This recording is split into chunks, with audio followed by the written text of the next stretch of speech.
చిన్న ప్రార్థన చెప్పుకుందాము. అందరూ కూడా నాతో ఏకీభవించండి.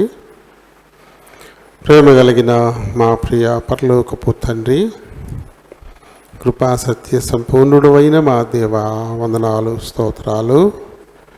మీ కృప చొప్పున మా జీవితాల్లో అనుగ్రహించిన మరొక పునరుత్థాన దినాన్ని బట్టి హృదయమారా మిమ్మల్ని స్తుతిస్తూ ఘనపరుస్తున్నాం.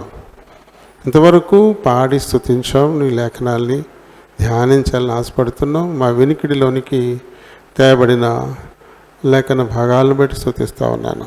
వీటిని బట్టి మాట్లాడడానికి నిలబడుతున్నాను. దీనులను బలహీనులను ప్రభా, నన్ను జ్ఞాపకం చేసుకోండి, నన్ను క్షమించండి, నన్ను ఖాళీ చేయండి, మీ ఆత్మతో బలపరచండి, మీ చేతి పనిముట్టుగా నోటి బోరుగా వాడుకోమని అడుగుతున్నాను. చేర్చబడిన మా పిల్లలందరిని బట్టి వందనాలు, స్తోత్రాలు.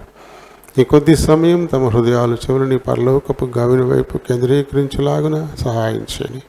నేను చిన్న చిన్న కారణాలను సాకు పెట్టుకుని ఆగిపోతున్న వారిని కూడా జ్ఞాపకం చేసుకుని నాయన, ఈ దినం మీ సన్నిధిని మేము ఉండాలనేది మీ ఆజ్ఞ తప్ప ఒక సూచన లేదా ఒక కోరిక కాదు. కాబట్టి మీ ఆజ్ఞను మేము పాటించాలి, లేకపోతే మిమ్మల్ని మేము ప్రేమించిన వారం కాదు. కాబట్టి ఎవరైతే ఆగుతూ ఉన్నారో వారు మిమ్మల్ని ప్రేమించడం వారి లెక్కలోకి వస్తారనే విషయం వారు గ్రహించుకునేలాగున వారి మనోనేత్రాలను తెరవండి. నిద్రాత్మల్ని, అంధకార శక్తుల్ని నజరేయుడైన యేసు నామములో బంధిస్తున్నాం. నన్ను, మమ్మల్ని, ఈ మందిరాన్ని, విద్యుత్, మైక్ సెట్ సమస్తాన్ని మీ చేతులకు అప్పగించుకుంటూ మీ నామమును అతిగా హెచ్చిస్తూ నన్ను మమ్మల్ని తగ్గించుకుంటూ మా ప్రభువును మా రక్షకుడునైనా యేసునామాన్ని అడిగి వేడుకుంటున్నాను మా పరమ తండ్రి, ఆమేన్. Praise the Lord. ప్రభునామలందరికీ వందనాలు.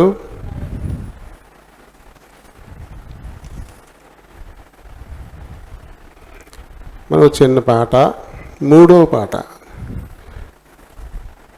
ముందు వరుసల్లోనే ఉంది కానీ మనం పాడట్లేదు ఈ పాటని. మూడో పాట 8వ కీర్తన బట్టి రాయబడింది.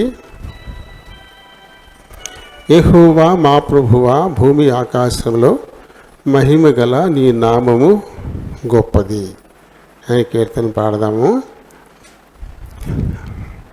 సియోని గీతాలు ఇందులో కనపడేది కేవలం బైబిల్లోని వాక్యమే తప్ప రాసినటువంటి అతని సొంత పైత్యం ఏమి ఉండదు అసలు. ఇందులో తన సొంత ఉద్దేశం ఏమాత్రం కూడా దీనిలో జోడించరు.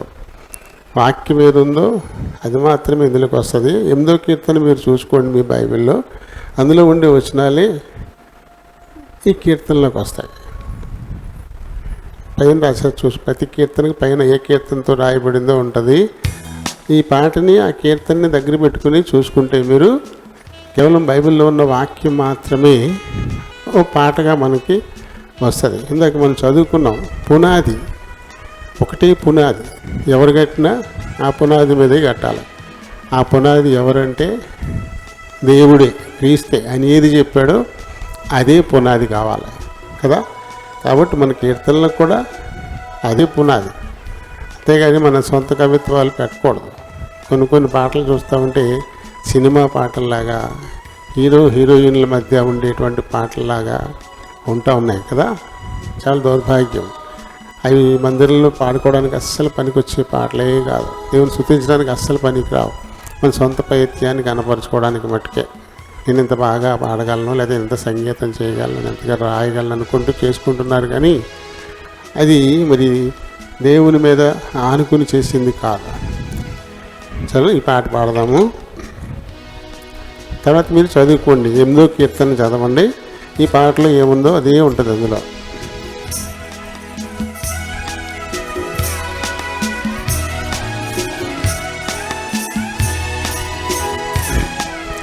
యెహోవా మా ప్రభువా, భూమి ఆకాశములు.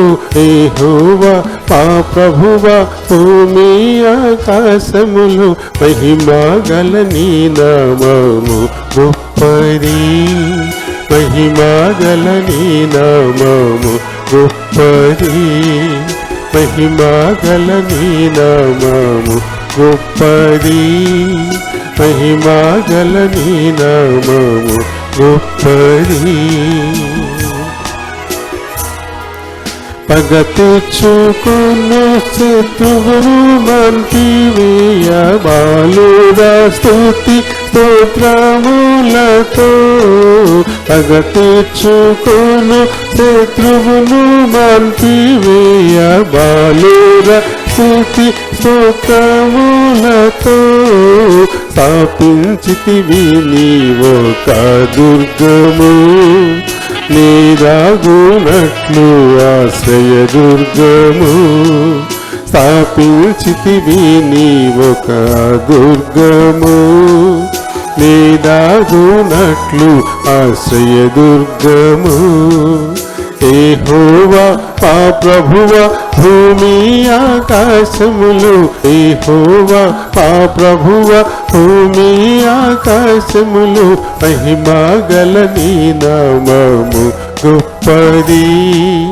మహిమగల నీ నామము గొప్పది నీకంటే మానవుని కొంచెముగా తక్కువ వాణిగా చేసితివి నీకంటే మానవుని కొంచెముగా తక్కువ వాణిగా చేసితివి మహిమా ప్రభావ కిరీటమును వానికి ధరింప చేసితివి మహిమా ప్రభావ కిరీటమును వానికి ధరింపజేసితివి యెహోవా మా ప్రభువా భూమి ఆకాశములు యెహోవా మా ప్రభువా భూమి ఆకాశములు మహిమగల నీ నామము గొప్పది మహిమగల నీ నామము గొప్పది మహిమగల నీ నామము గొప్పది మహిమగల నీ నామము గొప్పది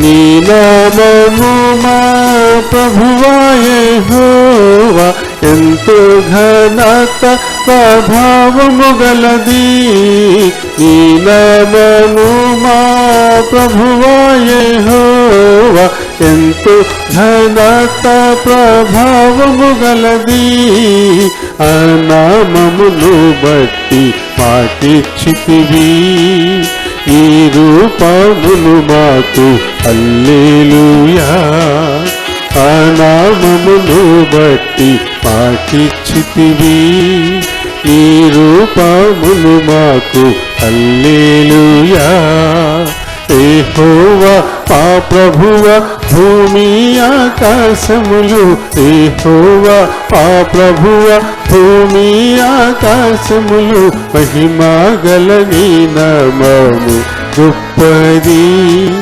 మహిమగల నీ నామము గొప్పది మహిమగల నీ నామము గొప్పది మహిమగల నీ నామము గొప్పది మహిమ ప్రభావ కిరీటం కిరీటాలు దేవుని సన్నిధిని సాధించిన వారి కోసం కిరీటాలు కూడా ఆయన సిద్ధపరిచి ఉంచాడట. కిరీటం ఒలింపిక్స్ జరిగేటప్పుడు మొన్న ఒలింపిక్స్లో పెట్టలేదు కానీ అంతకుముందు ఒలింపిక్స్లో పెట్టారు. విజేతలకు ముందు పూలతో అల్లిన కిరీటం పెట్టి ఆ తర్వాత వారికి మెడలో మెడల్ వేశారు. ముందు పూలతో అల్లిన కిరీటం. వారు దేనికి అర్హులు? పథకాన్ని గెలిచారు. అది గోల్డా, అది సిల్వరా, అయితే బ్రాంజా, ఏదో ఒక పథకం వారు గెలుచుకున్నారు. వారికి పథకం మట్టుకే ఇవ్వచ్చు. కానీ దానికి ముందు వాళ్ళు విజేతలు కాబట్టి పూలతో లేనటువంటి కిరీటాన్ని తల మీద పెట్టి అప్పుడు మెడల్ వేశారు. ఇది మొన్న టోక్యో ఒలింపిక్స్లో అయితే పూల గుర్తు ఇచ్చారు, పుష్ప గుర్తుని చేతికి ఇచ్చారు. అంతకు ముందు మట్టుకు తల మీద ముందు కిరీటం పెట్టారు. అంటే కిరీటం అదనం, వారి అర్హతకు పథకం, కిరీటం అదనం. అలానే మనకి రక్షణ అనేది మన మారు మనసుకు తగినటువంటి ఒక అర్హత. రక్షణ అనేది మారు మనసు పొందిన వారికి రక్షణ అనేది వస్తుంది. అయితే ఆ తదుపరి కిరీటాలు కూడా ఉన్నాయంట దేవుని దగ్గర. ఓ 7 రకాల కిరీటాలు మన కోసం దాచిపెట్టాడంట. హంసవార్త 14వ అధ్యాయం ప్రారంభంలో అయితే అనేక నివాసాలు ఉన్నాయని చెప్పేసి అక్కడ ఉంటుంది. రక్షింపబడిన ప్రతి వారికి కూడా అక్కడ నివాసం అంటూ ఉంది. అయితే మళ్ళీ అక్కడ వారు సాధించిన దాని కొలది ఆ నివాసాల్లో వేరియేషన్ ఉంటుందంట. కేవలం రక్షింపబడితే ఇప్పుడు ప్రభుత్వం వారు ఇస్తున్నారు కదా, ఓ సెంటున్నర అందులో ఒక ఇల్లు, అలా ఎటు ఒక ఇల్లు ఉంటుంది అన్నమాట. కేవలం రక్షింపబడితే వారు రక్షింపబడడం కాకుండా ఇంకా మరి లక్షల మందిని రక్షించినటువంటి వారు, అన్న భగత్ సింగ్ గారు లాంటి వారు, ఆ తర్వాత నిన్న మన చనిపోయిన ఆయన ఎవరైనా, వెరీ గుడ్, డేవిడ్ పాల్ యాంగిచో ఆయన పేరు. ఒక్కోసారి డేవిడ్ యాంగిచో అంటున్నారు, ఒకసారి పాల్ యాంగిచో అంటున్నారు. ఆయన పూర్తి పేరు అయితే డేవిడ్ పాల్ యాంగిచో. ఇలాంటి వారికి నిజంగా ప్యాలెస్లే ఉంటాయి అక్కడ. రక్షింపబడ్డోళ్ళకేమో మామూలుగా ఓ పడక గది, ఒక చిన్న కిచెను, చిన్న హాలు ఉండే ఇల్లు ఉంటాయి కదా, అలాంటివి. అది మామూలు రక్షింపబడ్డ ప్రతి వారికి పరలోకంలో ఉండే ఇల్లు అనమాట. కేవలం వారు రక్షింపబడ్డమే కాదు, వారు చేసినటువంటి పనిని బట్టి, భూమి మీద వారు చేసినటువంటి పని. అంటే యోహాను గారు చెప్తారు, మారు మనసుకు తగిన ఫలాలు ఫలించండి అని చెప్పేసి. మారు మనసుతో పాటు రక్షణ వచ్చేస్తుంది. దానికి తగిన ఫలాలు అంటే ఇంకా అనేక మందిని రక్షణలోనికి నడిపించటం అనేటువంటి పని. ఆ పని ఎంత చేస్తే అంతగానూ వారి కోసం కిరీటాలు ఉన్నాయంట, వారి కోసం నివాసాలు కూడా ఉన్నాయంట. అంటే మనం కేవలం రక్షింపబడితే ఏంటి మనం సాధించింది? అది ఇదేం కాదు. అది మనం 1 కొరింథీలో మనం చదివాం. అక్కడ 1 కొరింథీ చదివాం కదా ఇందాక మనం, దానిలో ఉంటుంది. 3వ అధ్యాయము 10 నుంచి 15 దాకా వచ్చినప్పుడు చివరి కనపడుతుంది. సరేండి, వస్తుంది, చదువుకుందాం. చదివే కార్యక్రమాల్లోకి మనం వద్దాం. పోరాటం, ఆత్మీయ పోరాటం అని చెప్పేసి అనుకుంటూ ఉంటాం. ప్రతివారు కూడా పోరాడాలా, అది ఆత్మీయ పోరాటం. తను తాను రక్షించుకుని ఆ తదుపరి అనేకులను రక్షణలోనికి నడిపించడం అనేది ఇది ఆత్మీయ పోరాటం. అయితే ఎక్కడ ఈ పోరాటం చేసినా వారు నిలబడాల్సినటువంటి పునాది మాత్రం ఒకటే. ఏటా పునాది? క్రీస్తే. ఆయనే పునాది, ఆయనే బండ. ఆ బండ మీదే పునాది. ఆయన పునాది బండ వేసేసాడు ఆయన. ఇంకెవరు దాని మీద కట్టినా ఆ పునాది మీదే కట్టాలి తప్ప మళ్ళీ వేరే పునాది వేయడానికి వీల్లేదు. ఈ బండ పాత నిబంధన కాలం నుంచి ఉంది. లక్షలాది మంది మన పితరులైన ఇశ్రాయేలీయులకు దాహార్తి తీర్చడానికి చీల్చబడిన బండ అక్కడ ఆయనే. అక్కడే క్రీస్తు ఉన్నాడు, ఆయనే చీల్చబడ్డ బండ. ఆ తదుపరి ఇప్పుడు కూడా కొరడాలతో చీల్చబడ్డాడు. ఇప్పుడు ఆయన రక్తం ధారలాగా స్రవించింది. ఈ రక్తం ఎవరైతే పాపపు శిక్ష అయిన మరణం కింద ఉన్నారో వారందరూ కూడా రక్షింపబడడానికి ఉపయోగపడేటువంటిది. కాబట్టి ఇప్పుడు క్రీస్తే బండ. మనం 2 కొరింథీ 5:10 చదువుదాం. ఇక్కడ చూడండి. ఎందుకనగా తాను జరిగించిన క్రియల చొప్పున మంచివైనను సరే చెడ్డవైనను సరే దేహముతో జరిగించిన వాటి ఫలమును ప్రతివాడును పొందునట్లు మనమందరమును క్రీస్తు న్యాయపీఠము ఎదుట ప్రత్యక్షము కావలెను. క్రీస్తు న్యాయపీఠము ఇది శిక్షలు విధించడానికైన న్యాయపీఠం కాదటిది, ఫలితం ఇవ్వడానికైనటువంటి న్యాయపీఠం. శిక్ష విధించడానికంటే అక్కడ ఆ శిక్ష ఎవరికైతే పడదో వాళ్ళు రావక్కర్లేదు కదా. శిక్ష విధించడం అంటే ఆ శిక్షార్హులు ఎవరో వారు వస్తే సరిపోతుంది, వారికి ఏ రకం శిక్ష విధించాలా అనేది. కానీ ఇక్కడ వాళ్ళు వీళ్ళు కూడా ఈ దేహంతో జరిగించినటువంటి క్రియల నిమిత్తము దీనికోసం అంటే అక్కడ ప్రతివాడు ఫలం పొందడానికి అన్నాడు. ఫలం పొందడానికి అంటే ఇక్కడ న్యాయపీఠము అని ఉంది కదా. ఈ న్యాయపీఠము అనే మాటకు గ్రీకు మూల పదం బేమా. బేమా అంటారంట. దే కాదు, బేమా. దీని మూల పదం గ్రీకులో బేమా అంటారంట. బేమా అంటే ఎత్తైన వేదిక, ఎత్తైన వేదిక అని చెప్పేసి. ఇప్పుడైతే టెక్నాలజీ బాగా పెరిగింది కాబట్టి ఇక్కడే కూర్చుని అంటే ఎక్కడో పరిగెడతా ఉంటే కెమెరా ముందు పెడుతూ ఇందులో చూస్తూ ఉన్నారు. ఎవడు ముందు అనేది సెకండ్లు 1000 వంతు కూడా కొలుస్తున్నారు ఇప్పుడు. ఈ ఒలింపిక్స్లో మనం చూస్తే ఇద్దరు ఒకసారే దాటినట్టు ఉంటుంది, కానీ అందులో చూస్తే ఆ పారామీటర్లో సెకండ్లో ఎన్నో వంతులు చూపిస్తారనమాట. ఈ టెక్నాలజీలో ఇది వచ్చేసింది. మరి పూర్వకాలం అవి లేవి కదా. అందుకని ఏం చేసేవారంట, ఒక్కొక్కరు పరుగు పందెంలో వెళుతున్నారనుకోండి, ఎవడు ముందు ఎవరు వెనక అనేది చూడడం కోసం ఎత్తైన పీఠం మీద కూర్చుని అప్పుడు చూసేవారు అనమాట. ఎత్తైన పీఠం మీద గుర్రపు పందాలైనా మనుషులు పరిగెత్తేదైనా ఎత్తైన పీఠం మీద ఉంటే స్పష్టంగా అది కనిపిస్తుందని దాని నుంచి వచ్చింది. బేమా అంటే ఎత్తైన పీఠము. దాన్ని ఇక్కడ తెలుగులో తర్జుమాకు వచ్చేసరికి ఇక్కడ ఈ పదం మనకి కనపడుతుంది. ఇక్కడ క్రీస్తు న్యాయపీఠము అనే పదం మనకి ఇక్కడ కనబడుతుంది. అంటే ఇది శిక్షలు నిర్ణయించేటువంటి కోర్టు లాంటిది కాదు, ఫలితాలు ఇచ్చేది, బహుమానం ఇచ్చేటువంటిది. పరుగు పందుల్లో పరిగెత్తే వాళ్ళు ఉన్నారనుకోండి, అక్కడ పరిగెత్తే ముందు వచ్చిన వాళ్ళకి బహుమానాలు అంటే వెనకాల వచ్చిన వాళ్ళని నుంచోబెట్టి కొరడాలతో కొడతారా? వాడికి ఏమి ఇవ్వరు, అంతే కదా.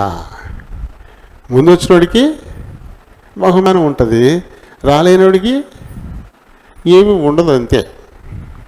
పొందలేనాడు సిగ్గుపడతాడు, నిరాశగా తలంచుకుని అలా కూర్చొని ఉంటాడు. కాబట్టి ఇది శిక్ష విధించేటువంటి కోర్టు కాదు, ఫలం ఇచ్చేటువంటిది. అందుకని ప్రతివాడు వాటి ఫలము పొందునట్లు అన్నాడు. ఫలము పొందినట్లు అని చెప్పేసి కదా. అంటే ఈ ఏ బహుమానం ఇవ్వాలి అని నిర్ణయించేటువంటి వేదిక ఇది. అటువంటి పీఠం మీద క్రీస్తు ప్రభు కూర్చొని ఉంటాడు. దాని పేరే బేమా. బేమా అంటే ఇది ఎప్పుడు మొదలవుతుంది? వారికి ఒక పరిధి మొదలవుతుంది. వారు ఫలించేటువంటి పని ఎప్పుడు మొదలవుతుంది, ఎప్పటి నుంచి అది లెక్కలోకి వస్తుంది అంటే చూడండి, యోహాను సువార్త 3వ అధ్యాయము 3వ వచనంలో యేసుప్రభు చెప్పిన మాటలు మనం చదువుదాం. అందుకు యేసు అతనితో, ఒక్కడు కొత్తగా జన్మించితేనే కానీ, అది చక్కగా నికోదేముతో చెప్తున్నటువంటి మాట. ఒకరు కొత్తగా జన్మిస్తేనే కానీ దేవుని రాజ్యం చూడలేడు. అంటే దేవుని రాజ్యం చూడాలి అంటే కొత్తగా జన్మించాలి. కొత్తగా జన్మించిన ప్రతివాడు దేవుని రాజ్యాన్ని చూస్తాడు. ఈ కొత్తగా జన్మించడానికి మనం ఇక్కడ జరిగేది ఏంటి? మారు మనసు, తర్వాత బాప్తిస్మం కదా. బాప్తిస్మం తీసుకున్నప్పుడు పాతోళ్ళు ఆ నీటిలో కప్పెట్టబడతా ఉన్నారు. తిరిగి లేచేటప్పటికి కొత్తగా జన్మించినటువంటి వారి లెక్కది. అంటే బాప్తిస్మం తీసుకున్న ప్రతి వారు అంతకుముందు వారి పాపాలకు పశ్చాత్తపడారు, మారు మనసు పొందారు, ప్రభు పాదాల దగ్గర వేడుకున్నారు, క్షమాపణ పొందారు. కాబట్టి ఇప్పుడు వాళ్ళకి రక్షణ ఖాయమైంది, వాళ్ళు రక్షింపబడతా ఉన్నారు, వారికి మట్టుకు రక్షణ వచ్చేసింది. కానీ అక్కడి నుంచి రక్షింపబడినటువంటి కొత్తగా జన్మించినటువంటి ఒకని జీవిత యాత్ర మొదలవుతుంది. ఇప్పటిదాకా ఉన్నది పోయింది. ఇప్పుడు ఒక నూతనంగా జన్మించినటువంటి వ్యక్తి యొక్క జీవిత యాత్ర ఇప్పుడు మొదలవుతుంది. ఈ యాత్ర ఊరిని అలా అలా వెళ్ళిపోవడం కాదు. ఈ యాత్రలో మనం ఏదో పాట పాడతాం, ఒకసారి నవ్వు ఒకసారి ఏడుపు అని చెప్పేసి, ఈ లోక యాత్రలోనే సాగొచ్చుండా అని చెప్పేసి. అయితే ఈ ఏడుపు ఈ నవ్వు దేనిని బట్టి ఉండాలా అంటే, ఇతరులను రక్షించేటువంటి పని మనం చేసినప్పుడు, ఆ ప్రయత్నాలు మనం చేసినప్పుడు, మన సాక్ష్యం ద్వారా ఎవరైనా పట్టబడి రక్షింపబడితే మనకి ఆనందం, నవ్వాలి. మనం ఎంత ప్రయత్నం చేసినా ఎవరిని రక్షించలేకపోయామనుకోండి, ఓ నిట్టూర్పు, కాస్త దుఃఖం. కొత్తగా జన్మించినాడు అయిపోయింది, నేను రక్షింపబడ్డాను అని చెప్పేసి శుభ్రంగా రోజుకి వండుకు తినేసి ఇంట్లో పడుకోవడం కాదు. తన సాక్ష్యాన్ని ఇతరులతో పంచుకోవాలంటే ఊరూరు వాడ తిరగాల్సిన పని లేదు. నువ్వు రోజు ఎవరో ఒకరితోటి మాట్లాడుతూనే ఉంటావు. ఈ మాట్లాడే సందర్భంలో నీ సాక్ష్యం చెప్పాల్సి ఉంటుందంట.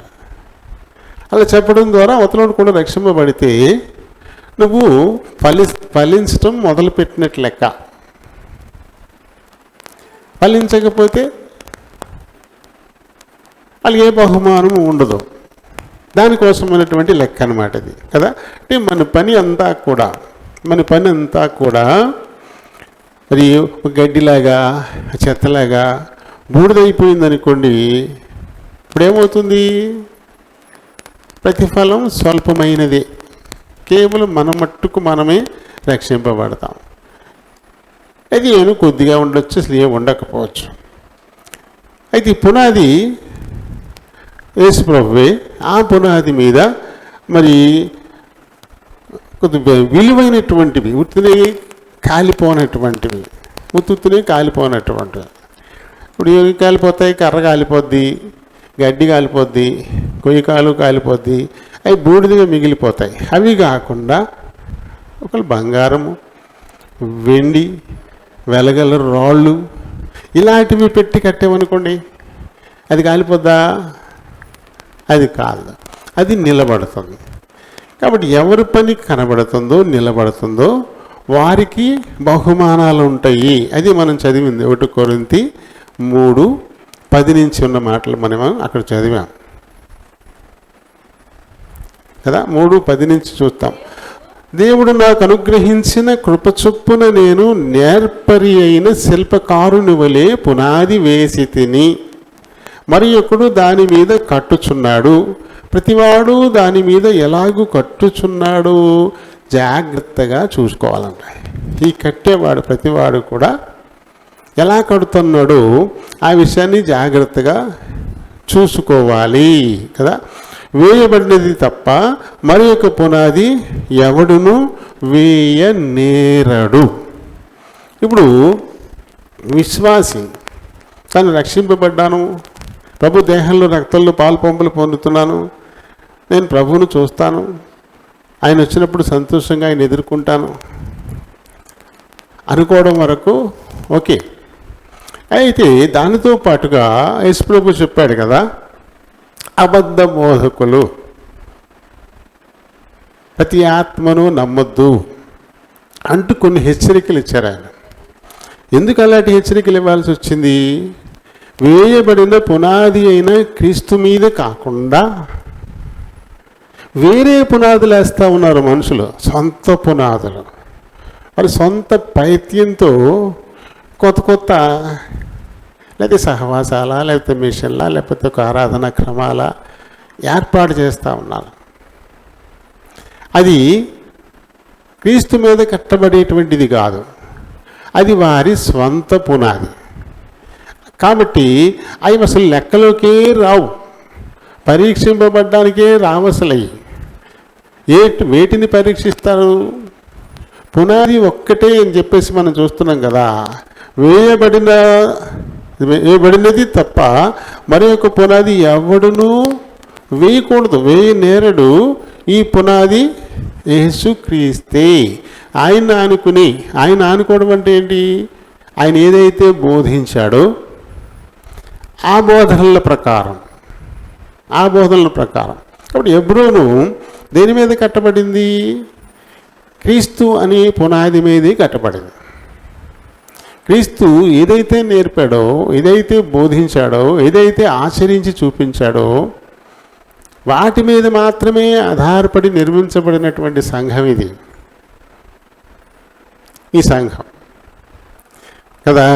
అయితే ఇందుకు భిన్నంగా సొంత ఉద్దేశాలతో పునాదులు వేసుకునే వారికి ఇది నచ్చదు కదా, ఇది నచ్చదు. ఎందుకంటే తగ్గింపు అనేది మొట్టమొదటి పునాది. తగ్గింపు, దీనికి తగ్గింపు అనేది అది యేసు ప్రభు తగ్గించుకొని చూపించాడు. ఎంతగా తగ్గించుకున్నాడో పౌలు గారు చెప్పారు కదా, ఫిలిప్పీయులు రాసిన పత్రికలో 2వ అధ్యాయంలో 5వ వచనం నుంచి అక్కడ మనకి కనబడుతుంది. ఆయన ఏ రీతిగా తగ్గించుకుని ఉన్నాడో, ఎంత తగ్గించుకున్నాడో కదా. కాబట్టి క్రైస్తవ్యానికి బేస్ ఏంటి, పునాది ఏమిటి అంటే క్రీస్తు ఏ రీతి తగ్గించుకున్నాడో ఆ తగ్గింపు. ఎంత తగ్గించుకోవడానికి వీలైతే అంతగానూ తగ్గించుకున్నాడు. ఇంకా ఆయన ఏం చేశాడంటే ఆయన బోధకుడు అయ్యుండి కూడా, లేకపోతే దేవుడు అయ్యుండి కూడా సామాన్య మానవుల, ఆయన శిష్యుల పాదాలను గడిగాడు. ఇంకా అంతకంటే తగ్గింపే ఉంటుంది? క్రీస్తు నిర్మించిన సంఘానికి పునాది తగ్గింపే. కానీ తగ్గింపులు ఎక్కడ ఉన్నాయి? ఇప్పుడు మనం చాలా మందిరాలు చూస్తాం. మందిరాలు లోపల చూస్తే ఎలా ఉంటుంది? అదేదో ప్యాలెస్లా ఉంటుంది, రాజభవనం లాగా. అక్కడ మళ్ళీ ఆ బోధకుడు నిలబడేటువంటి చోటేమో పెద్ద ఎత్తైనటువంటిది, దాని మీద మళ్ళీ పెద్ద సింహాసనము, ఇలాంటివన్నీ ఉంటున్నాయి. ఇవి ఎవరు కట్టారు? ఈ మనుషులు వేసిన పునాదులు, క్రీస్తు వేసిన పునాది కాదు. అది ఎంత తగ్గించుకోవడానికి వీలుంటే అంతగానూ తగ్గించుకోవాలని చెప్పాడు. దాని మీదే పునాది ఉంది. నువ్వు గొప్పవాడు కాగోరితే నువ్వు ముందు పరిచారకుడివి కా, తగ్గించుకున్నవాడు హెచ్చింపబడతాడు అని ఆయన చాలా స్పష్టంగా చెప్పారు. కానీ అందుకు భిన్నంగా హెచ్చించుకోవడాలు ఎక్కువైపోతున్నాయి. దేవుని కంటే కూడా మనుషులు తమ్మును తామును హెచ్చించుకుంటున్నారు. మరి అలాంటి వారు ఏ పునాది మీద కడతారు? మనం వెళ్ళం కాబట్టి మీరు కొన్ని చోట్ల ఉంటాయి, పెద్దది ఉంటుంది డయాసు, దాని మీద ఏమో రివాల్వింగ్ చైరు, అందులో కూర్చుంటాడు బోధకుడు. రివాల్వింగ్ చైర్ సాఫ్ట్వేర్ కంపెనీల్లో ఉంటారు కదా, అందులో కూర్చుంటారు. రివాల్వింగ్ చైర్లోను వీల్ చైర్లో కూర్చుంటారు. వాళ్ళు ఏంటంటే ఈ కంప్యూటర్ నుంచి ఆ కంప్యూటర్ దగ్గరికి వెళ్ళాలంటే లేచి నిలబడి వెళ్ళరు, గెంటుకుంటూ వెళ్ళిపోతారు. కాళ్ళు లేవు పాపం, అంతే. ఇలా గెంటుకుంటూ అక్కడికి వెళ్ళిపోతారు, మళ్ళీ ఇలా గెంటుకుంటూ ఇక్కడికి వచ్చేస్తారు. రేపు ఎంబాయి కూడా అలాగే చేస్తారు. మళ్ళీ తప్పదు కదా, మరి ఆఫీసులో పని విధానం అలాగే ఉంటుంది. మరి అందుకని వాళ్ళ ఆరోగ్యాలు చెడిపోతున్నాయి, కళ్ళు పోతున్నాయి ముందు. ఆ తర్వాత మనిషి ఆకారమే మారిపోతుంది. వెనకాల ఇలా కావిడి బద్దలాగా అయిపోద్ది, పొట్టల్లా వచ్చేస్తుంది. కూర్చునే ఉంటారు కదా, అలా కూర్చునే ఉంటారు, అసలు లేచి పని లేదు. ఇక్కడి నుంచి అది గెంటుకుంటారు కదా, అవకాశం వచ్చినా కూడా ఎగరేకాలు, అది వీలు చేయదు కదా, గెట్టుబడితే గెంటుకుంటారు. అది చూసి భలే తిరుగుతున్నారు అనుకుంటున్నాం. అది భలేనా, మంచిదా? తర్వాత వాళ్ళని చూడాలి, ఇలా నడుస్తారు. అస్సలు ఎలా అయిపోయింది వాళ్ళు చెప్తారు. వాళ్ళ అనుభవాలు, సాఫ్ట్వేర్ ఇంజనీర్లు ఆ కంపెనీలో పనిచేసే వాళ్ళ అనుభవాలు చెప్తారు. బోల్డ్ డబ్బు వచ్చేస్తుంది కానీ మాకు కొద్దిగా ఆరోగ్యం చెడిపోతుందండి బాబు. వాళ్ళు అద్దాలు సంవత్సరానికి మందం పెరిగిపోతున్నాయి, అలాగే లేయర్స్ పొట్ట పెరిగిపోతుంది, మా ఆరోగ్యం చెడిపోతుంది అని చెప్తున్నారు. వాళ్ళు ఏమైనా అనుభవాలు ఉన్నాయి అక్కడ.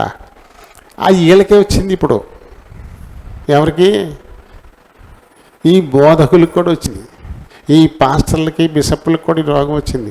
వాళ్ళు దేవుని బలిపీఠం మీద అలాంటి కుర్చీల్లో ఊరేగుతూ ఉన్నారు. అది దేవుడు నేర్పిందా? కాదు కదా.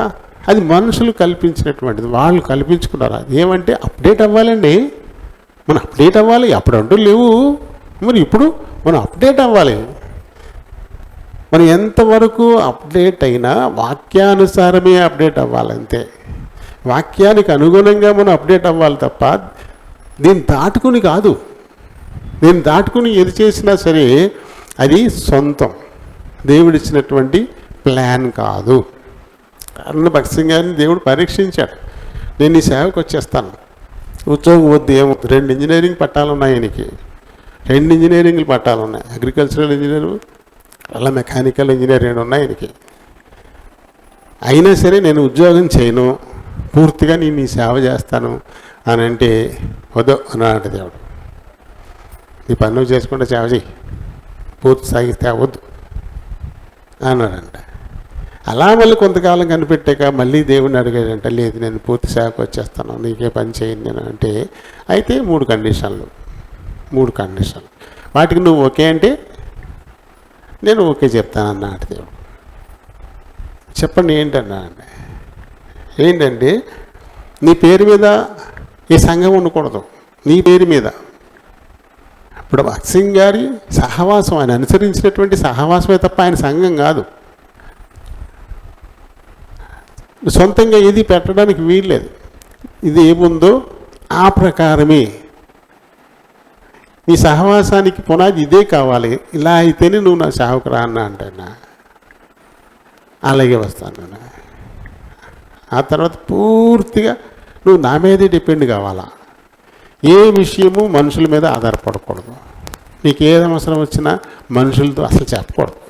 అది నీ నోటి ద్వారా కానీ, నీ స్నేహితుని ద్వారా కానీ, ఉత్తరం ద్వారా కానీ, ఫోన్ ద్వారా కానీ ఇంకొకరికి చెప్పడానికి వీలేదు.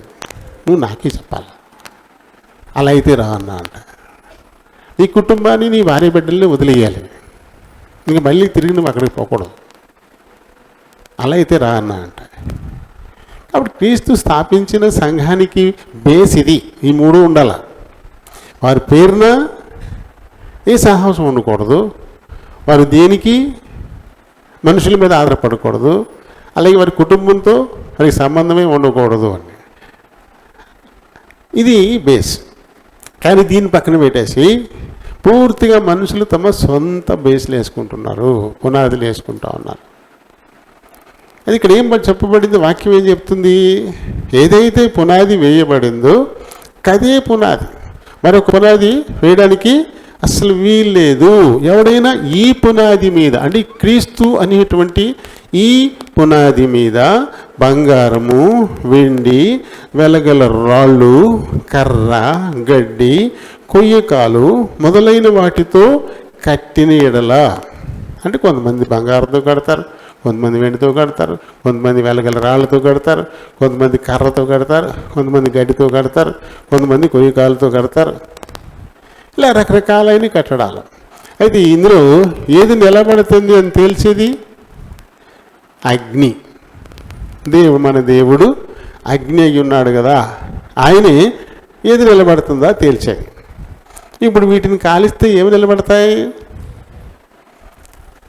వెండి నిలబడుతుంది, బంగారం నిలబడుతుంది, వెలగల రాళ్ళు నిలబడతాయి.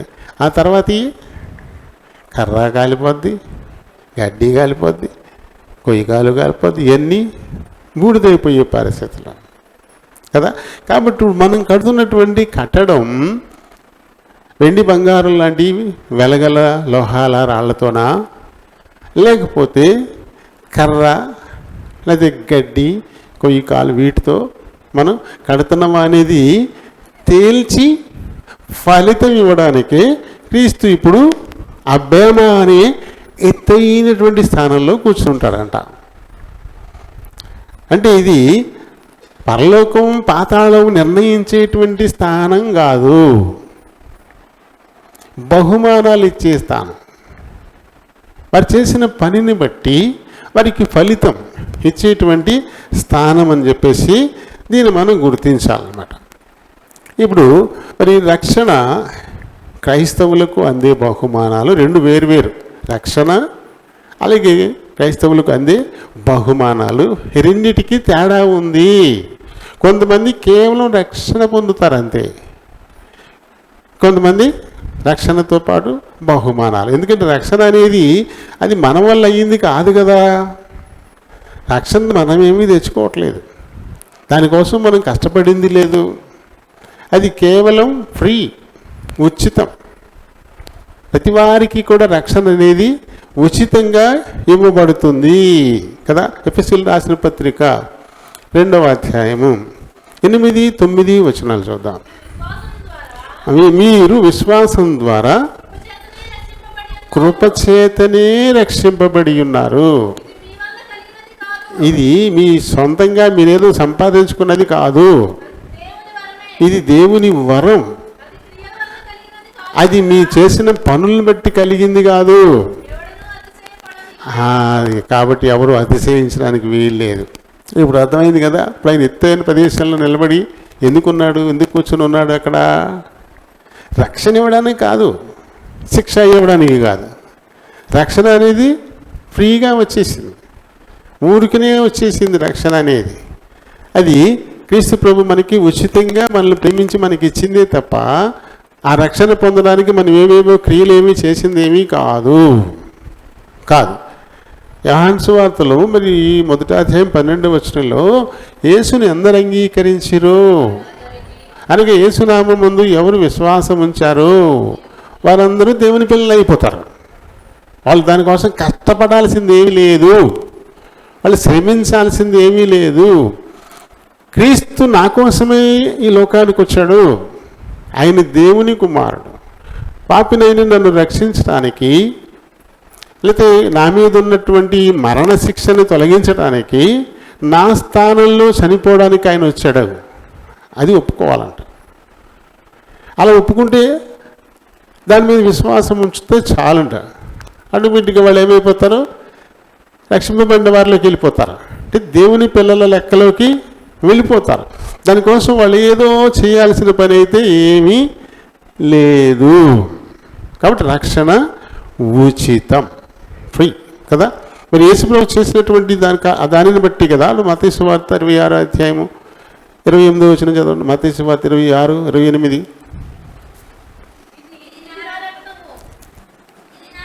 ఇది నా రక్తము అనగా పాప క్షమాపణ నిమిత్తము అనేకుల కొరకు చిందింపబడుతున్న నిబంధన రక్తము.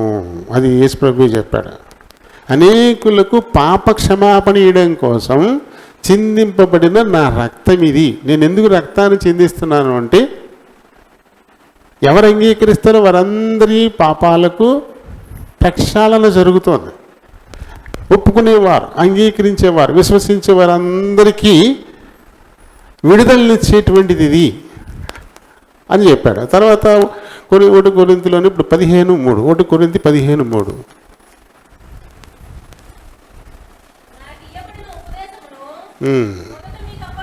మీకు అప్పగించి తిని అదేంటంటే లేఖనముల ప్రకారము క్రీస్తు మన పాపముల నిమిత్తము మృతి పొందెను, సమాధి చేయబడెను, లేఖనముల ప్రకారము 3వ దినమున. ఇదంతా లేఖనాల ప్రకారమే జరిగింది. లేఖనాలంటే ముందుగా రాయించబడ్డాయి, ఇప్పుడు రాయించేశాడు. ముందు రాయించేసిన వాటన్నిటినీ నెరవేర్చడమే కదా. నెరవేర్చడం కొరకే యేసు ప్రభు లోకానికి రావడము, పాపుల చేతికి అప్పగింపబడ్డము, దండింపబడ్డము, సిలువ మోయడము, సిలువ మీకు అంటగొట్టబడి చనిపోవడము, మళ్ళీ మరణమును గెలిచి తిరిగి లేవడము, ఇవన్నీ కూడా లేఖనాల ప్రకారమే జరిగిపోయి. అంటే తండ్రి అయిన దేవుని ప్రణాళిక ఇది. తన ప్రణాళికను ఆయన భక్తుల ద్వారా ఆత్మావేశంతో రాయించి పెట్టాడు. ఆ రాయించి పెట్టిన ఆ స్క్రీన్ ప్లే ఉందో దాన్ని అమలు చేశాడు అంతే. ఆ స్క్రీన్ ప్లేలోనే మన రక్షణ ఉంది. దాని కొరకు మనం ఎంతగానో ప్రయాసపడాలనేవి లేదు అక్కడ, ఒప్పుకోవడం వరకే. అందుకని రక్షణ అనేది ఉచితము అని చెప్పబడింది. ఇంకా అలాగే చూడండి, యోహాను సువార్త 3వ అధ్యాయము 36వ వచనం చదువుదాం. కుమారుని యందు విశ్వాసం ఉంచువాడే నిత్య జీవం గలడు. కుమారునికి విధేయుడు కానివాడు ఎవడు ఉంటాడో వాళ్ళు జీవాన్ని చూడరు. కానీ వాళ్ళు జీవాన్ని చూడరు. ఇక కుమారుని యందు ఎవరైతే విశ్వాసం ఉంచరో వారికి జీవాన్ని చూడరు. అంటే వాళ్ళు రక్షింపబడరు. వాళ్ళు రక్షింపబడరు. ఇంకా రక్షింపబడడానికి చేయాల్సిందల్లా ఒక్కటి, అదే యోహాను సువార్త 1:12 చెప్పింది. అంతే కదా. ఆయన్ని ఒప్పుకోవడం, ఆయన నామం ముందు విశ్వాసం ఉంచటం, అది చేయాల్సి. అది చేస్తే చాలు రక్షణ అనేది వచ్చేస్తుంది. అలా చేయని వారు రక్షింపబడరు. అంతే కదా. కాబట్టి రక్షణ కోసం చేయాల్సిందంటూ పెద్దగా ముందు మనం ఏమీ లేదు. ఉచితంగానే దేవుడు రక్షణ మనకి ఇచ్చేశాడు. ఉచితంగానే. అది ఆయన ప్రణాళిక. అది ఆయన ప్రణాళిక. ఎప్పుడు మన ఆది తల్లిదండ్రులు అపవాది చేత మోసగింపబడి దేవుడిచ్చినటువంటి ఆజ్ఞను మీరి ఆయన సముఖాన్ని నుంచి నెట్టివేయబడ్డారో అప్పుడే దేవుడు స్త్రీ సంతానంగా ఈ లోకంలోనికి వచ్చి తన పిల్లలను మోసం చేసినటువంటి అపవాది తల చితక్ కొడతాడని చెప్పి ఆదికాండం 3వ అధ్యాయంలోనే రాసేశారు. అక్కడే ఉంది ప్రణాళిక. అక్కడి నుంచే మొదలైంది. అది ఎప్పుడు పాపులైపోయారో, ఎప్పుడైతే శాపం తెచ్చుకున్నారో, ఎప్పుడైతే ఆయన సముఖాన్ని నుంచి నెట్టివేయబడ్డారో అప్పుడే తిరిగి తన దగ్గరికి రప్పించుకోవడానికి దేవుడు ప్రణాళిక సిద్ధం చేసేసి అక్కడే మాట ఇచ్చేశాడు. స్త్రీ సంతానంగా దేవుడి లోకంలోనికి వస్తాడు అని.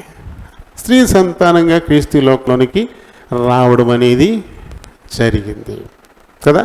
అలాగే మనందరి పాపాల నిమిత్తము ప్రాయశ్చిత్తం చేయడం కోసమే ఆయన తన్ను తాను అప్పగించుకొని కొరడా దెబ్బలు తిని రక్తమంతా కాచేసి సిలువను మోసి సిలువకు అంటగొట్టబడి చనిపోవడం, ఆ తదుపరి మరణ భయాన్ని పోగొట్టడానికి మళ్ళీ మరణాన్ని జయించి తిరిగి లేవడం, ఇవన్నీ కూడా దేవుని ప్రణాళిక. అంటే మన రక్షణ అనేది దేవుని ప్రణాళికలో ఉంది. ఆయన ప్రణాళిక ఏదో దాన్ని నెరవేర్చాడంతే. దానికోసం మనం కష్టపడ్డది ఏమీ లేదు. రక్షణ ఉచితం. అందుకే నింద చూడండి, అది మళ్ళీ చదువుదాం. 3:15 చివరికి వచ్చేసరికి 15 వచనం దగ్గరికి వచ్చేసరికి ఏముంటుంది చూడండి. మరియు వారి పని ఎట్టిదో దానిని అగ్నియే పరీక్షించును. 1 కొరింథీ 3:10 నుంచి చదువుతున్నాం కదా. అది నిలిచిన ఎడల అంత జీతం పూచుకోడు. ఎవరైతే కట్టిన ఇప్పుడు వెండి, బంగారు, వెలగల రాళ్ళు, కర్ర, గడ్డి, కొయ్యకాలు వీటితో రకరకాలుగా కడతా ఉన్నారు. వీటన్నిటినీ ఎవరు తేలుస్తారంట? అగ్ని. అది అగ్ని చేత బయలుపరచబడును. మరియు వాని పని ఎట్టిదో దానిని అగ్నే తేల్చేస్తుంది. మనం పాట పాడతాం కదా, కాలము సమీపము ప్రభు యేసు వచ్చుననే పాటలో ఉంటుంది ఇది కదా, ఉంటుందా? కాలము సమీపము ప్రభు యేసు వచ్చును, కాలము సమీపము ప్రభు యేసు వచ్చును, జీతము పొందును నిజదాసుడు, జీతము పొందును నిజదాసుడు, ఆనందముందేరరు, ఆనందము ప్రసాద్, ఆనందముందేరరు,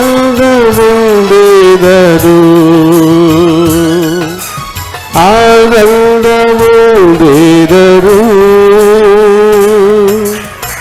బయలు పడు ప్రతివాని క్రియలు, బయలు పడు ప్రతివాని క్రియలు, కర్ర గడ్డి కొయ్య కాలైనను, బయలు పడు ప్రతివాని క్రియలు, కర్ర గడ్డి కొయ్య కాలైనను, పిండి బంగారము విలువరలైనను, పిండి బంగారము విలువరాలైనను అగ్నియే తెలుపును, అగ్నియే తెలుపును, అప్పుడే కనుగొందువు.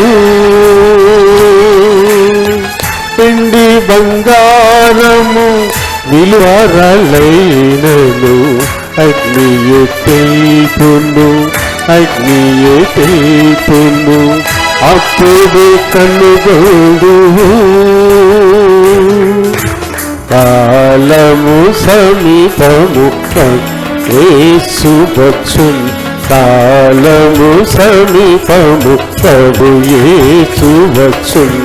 జీతము పొందును నిజ దాసుడు, జీతము పొందును నిజ దాసుడు. ఆనందముందెదరు, ఆనందముందెదరు, ఆనందముందెదరు, ఆనందముందెదరు. మంచి పోరాటము పోరాడుము, మంచి పోరాటము పోరాడుము. కాపాడుకొని శ్వాసమును, కాపాడుకొని శ్వాసమును.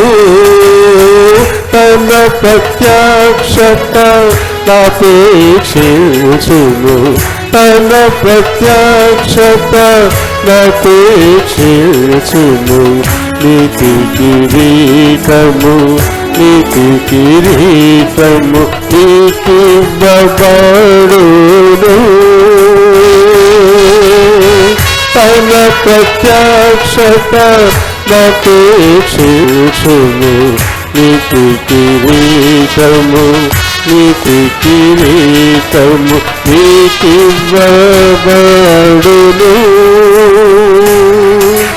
కాలము సమీపము ప్రభు యేసు వచ్చును, కాలము సమీపము ప్రభు యేసు వచ్చును.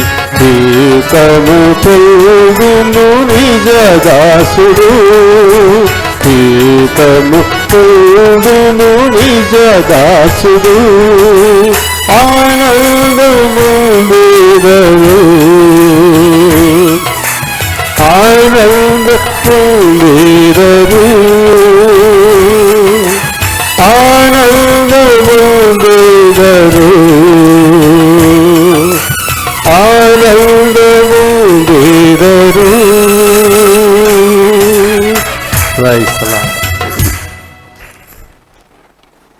చక్కటి పాట కదా. మొత్తం మీద మనం ఏ విషయాన్ని అయితే మనం ధ్యానిస్తున్నామో అదంతా ఆ పాటలో ఉంటుంది కంప్లీట్గా.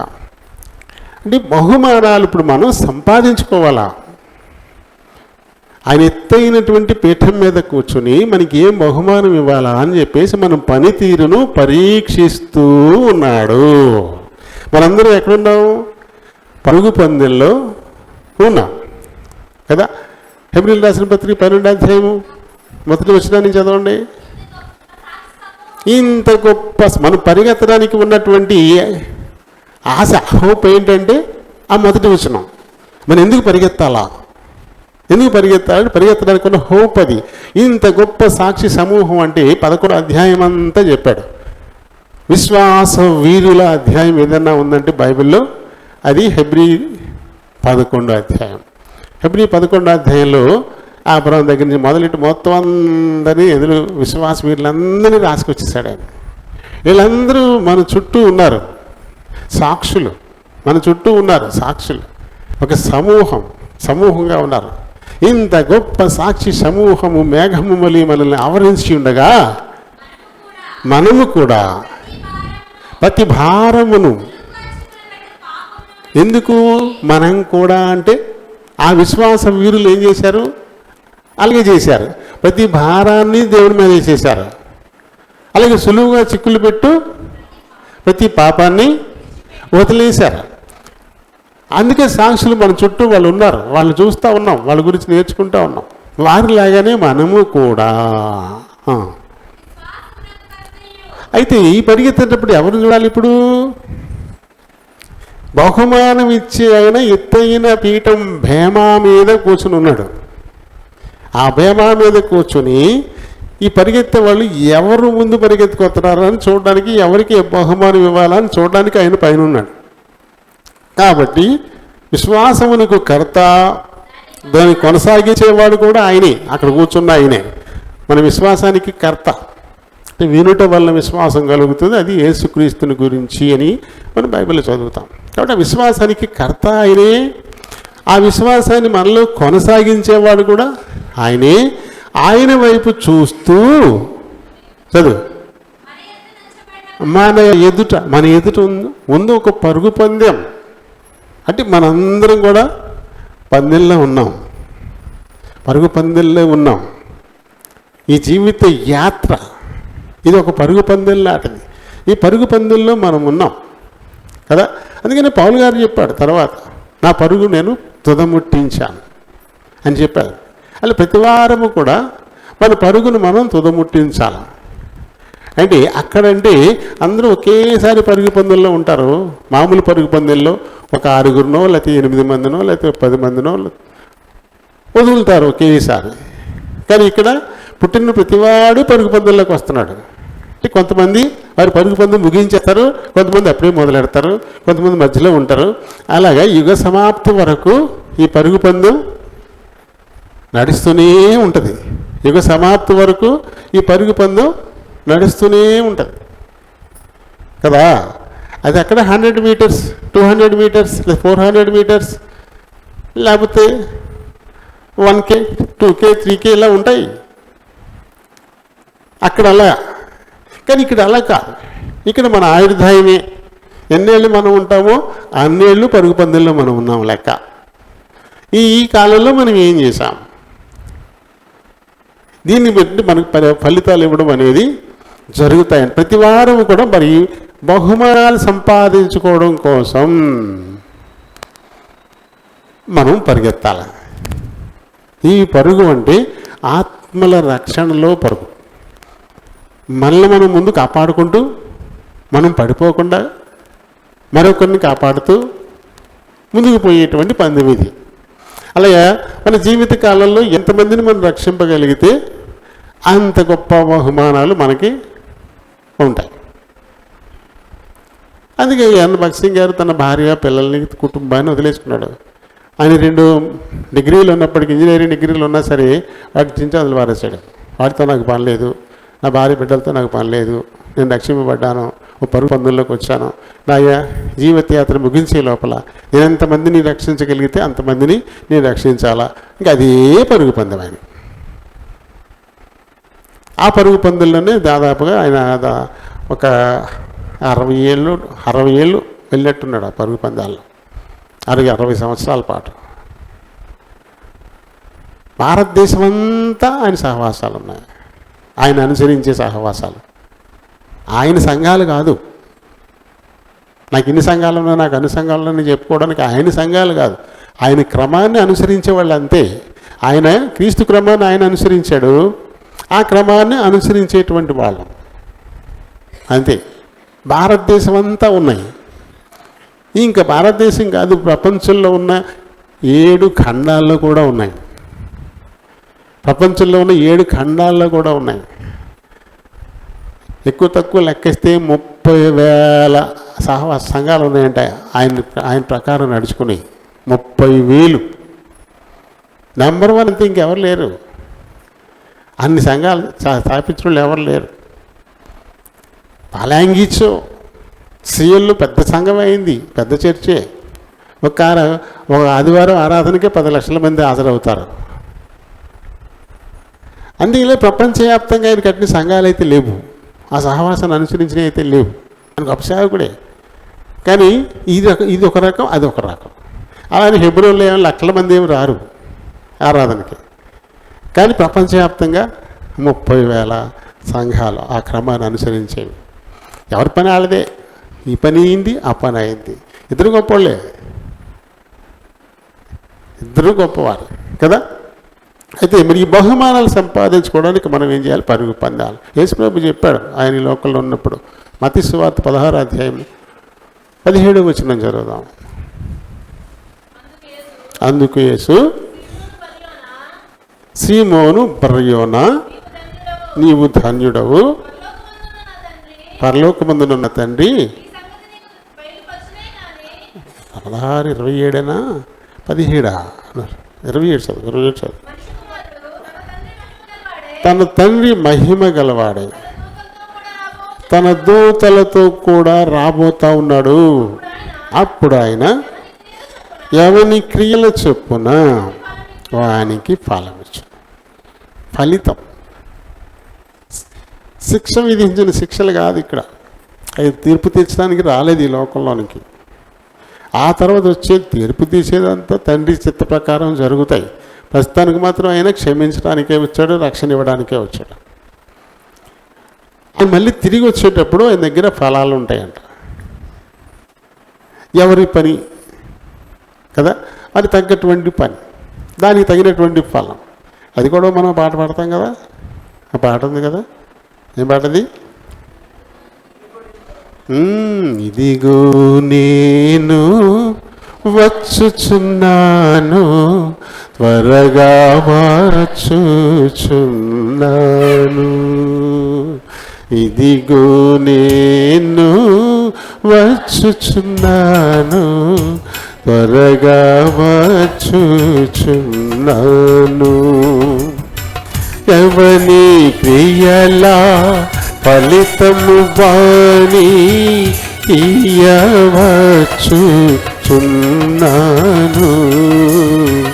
ఎవని క్రియలా ఫలితము వాని ఇయ్యవచ్చుచున్నాను. ఇదిగో నేను వచ్చుచున్నాను, త్వరగా వచ్చుచున్నాను.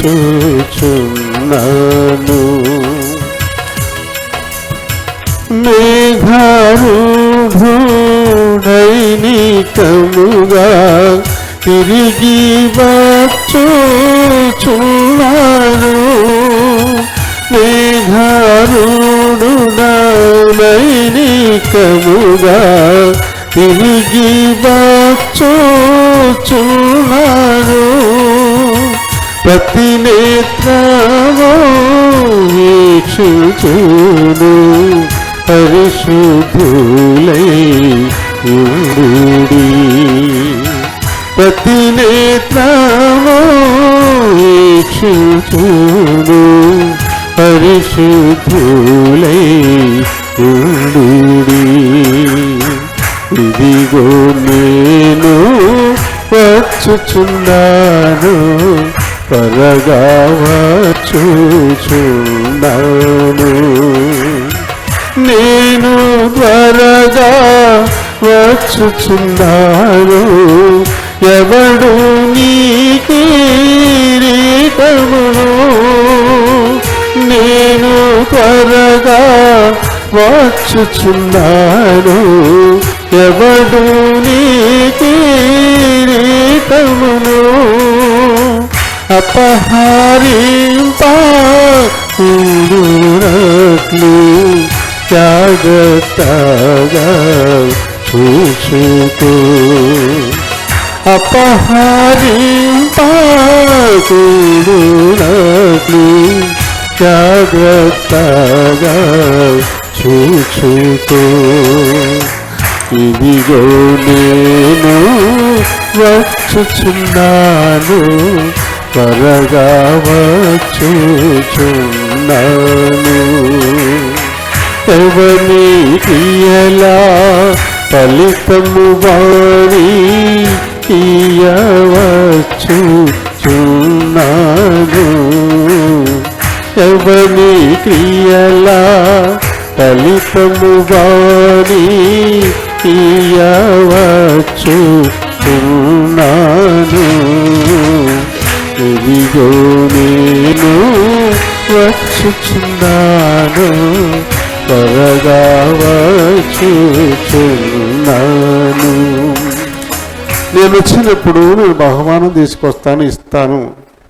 వారి వారి పనులు ఎలాంటి ఫలం పొందడానికి అర్హతను సాధిస్తాయో అవి నా దగ్గర ఉన్నాయి అని. కాబట్టి ఆయన వచ్చేసరికి మనకి ఎలాంటి బహుమానం సిద్ధంగా ఉంటుంది అది మనకే తెలిసిపోద్ది కదా.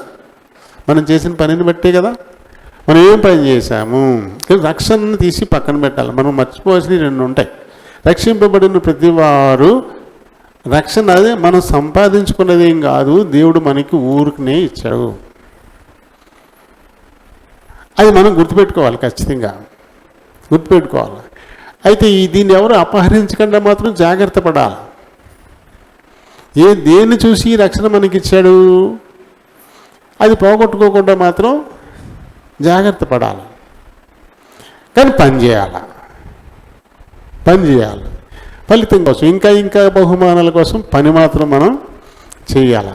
అలాగే మనం ఇంకొకటి ఏంటంటే కన్ఫ్యూజన్, మరణం గురించి కన్ఫ్యూజన్ ఉంటుంది. 2 రకాల మరణాలు అని చెప్పేసి. ఒకటి ఆత్మకు కాని మరణం, అది శరీరానికే, నేల నుంచి తీయబడ్డది కాబట్టి నేలలోకి వెళ్ళిపోద్ది. అది అందరికీ వచ్చేది, ప్రతి మనిషికి వచ్చేటువంటిది ఈ మరణం. దీన్ని ఎవరూ తప్పించుకోలేరు. అయితే తర్వాత ఇంకొక మరణం ఉంది, అది మరణం కాని మరణం, మరణం కంటే తీవ్రమైంది, దానికంటే మరణమే సుఖం అన్నమాట. అటువంటిది ఉంది. దాన్ని అయితే తప్పించుకోవచ్చు. దాన్ని తప్పించుకోవడానికే రక్షింపబడ్డాం. ఆ తర్వాత ఇంకా మంచి ఫలాలు, మంచి స్థితిని సంపాదించుకోవడం కోసం పనిచేయాలి.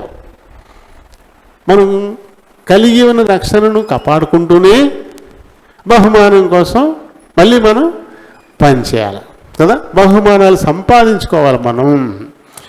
చూడండి, ఇక్కడ 1 కొరింథీ 3వ అధ్యాయము 8వ వచనం నుంచి మనం చదువుదాం.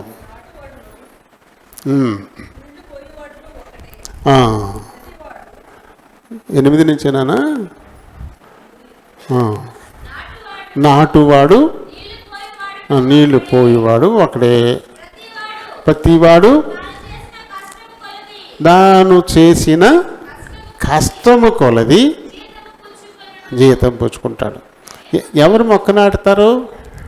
వాళ్ళే నీళ్ళు పోస్తారు కదా, వాళ్ళే పెంచుతారు, వాళ్ళే పెంచుకుంటారు కదా.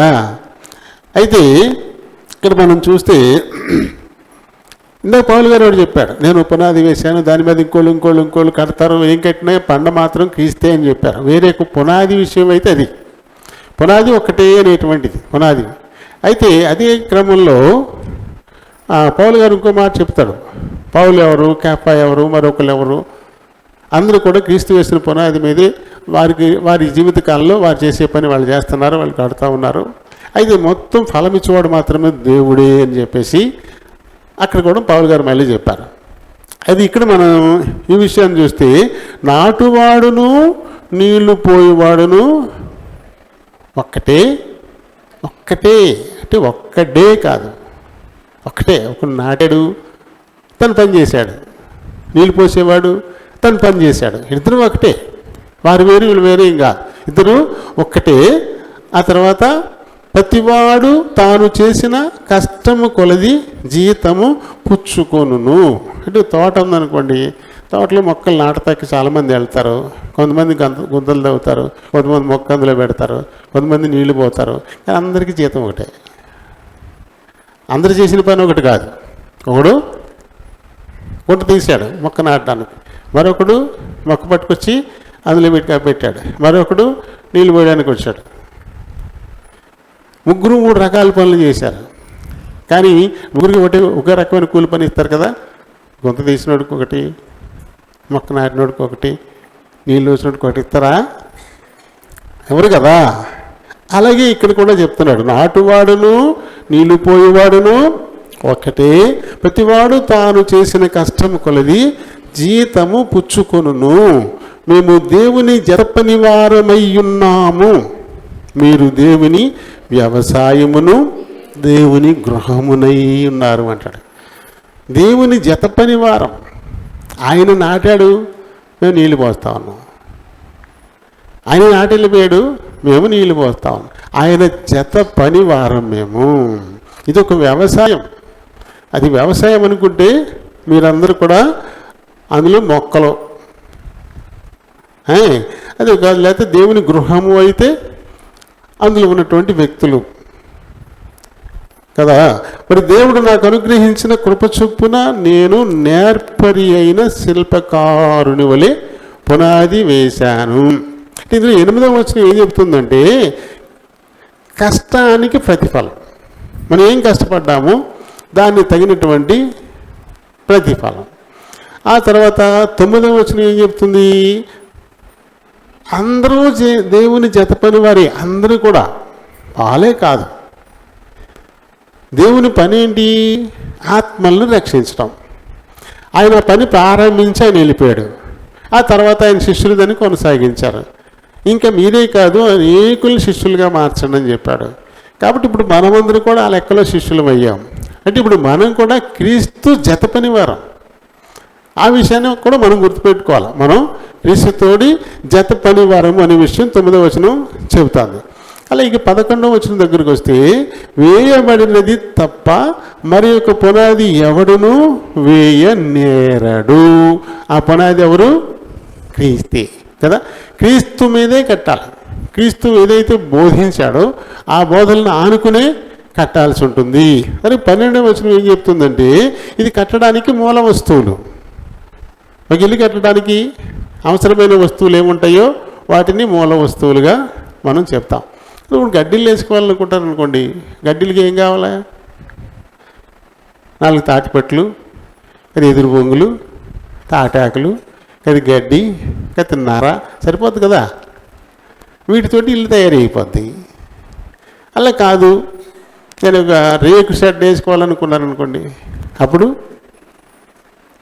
అలా మళ్ళీ కొంచెం ఇసుక, సిమెంటు కదా, ఇటుకలు, మళ్ళీ అక్కడ మళ్ళీ వాసాలు, మళ్ళీ అక్కడ రేకులు, మళ్ళీ మేకులు, దానికి కావలసినవి అయ్యి. ఇంకా బిల్డింగ్ వేసుకోవాలనుకుంటే మళ్ళీ ఇసుక, సిమెంటు, రాళ్లతో పాటు మళ్ళీ ఇక్కడ ఐరన్ కావాలా కదా. అంటే కట్టడాన్ని బట్టి మూల వస్తువులు ఉంటాయి.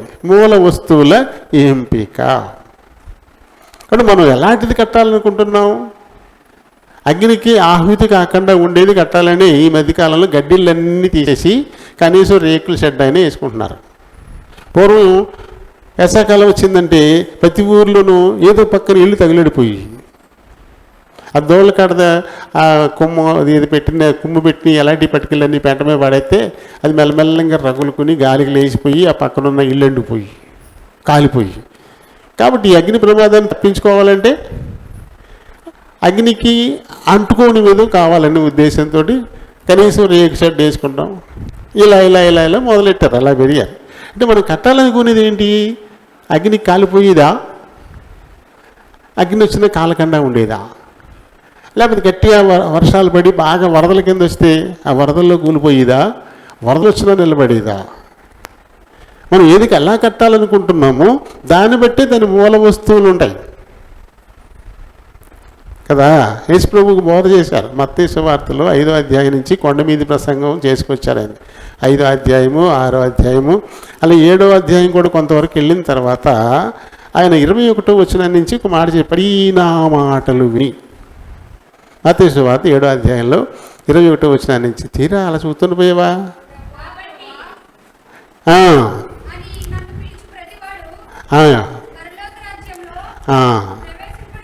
ప్రవేశింపడు కానీ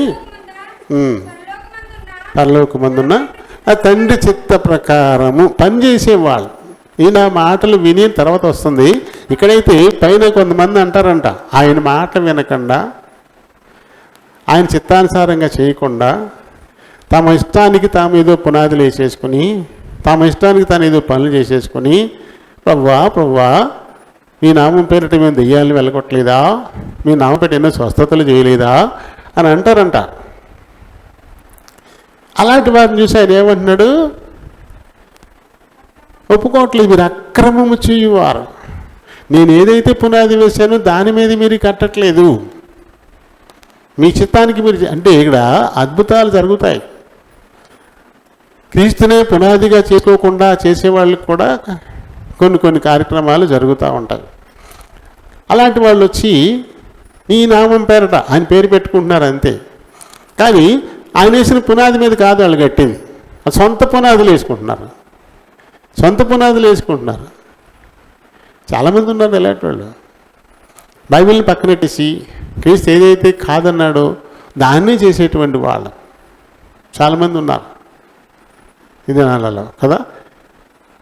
మత్తయి సువార్త 23వ అధ్యాయం చదివేసుకుంటే మీకు సరిపోద్ది. అక్కడ ఆరామని ఇప్పుడు వద్దు, ఇంటికి వెళ్తున్నారు చదువుకోండి. అందులో ఎలా ఉండాలని యేసుప్రభు చెప్పాడు, ఎలా ఉన్నారు జనం.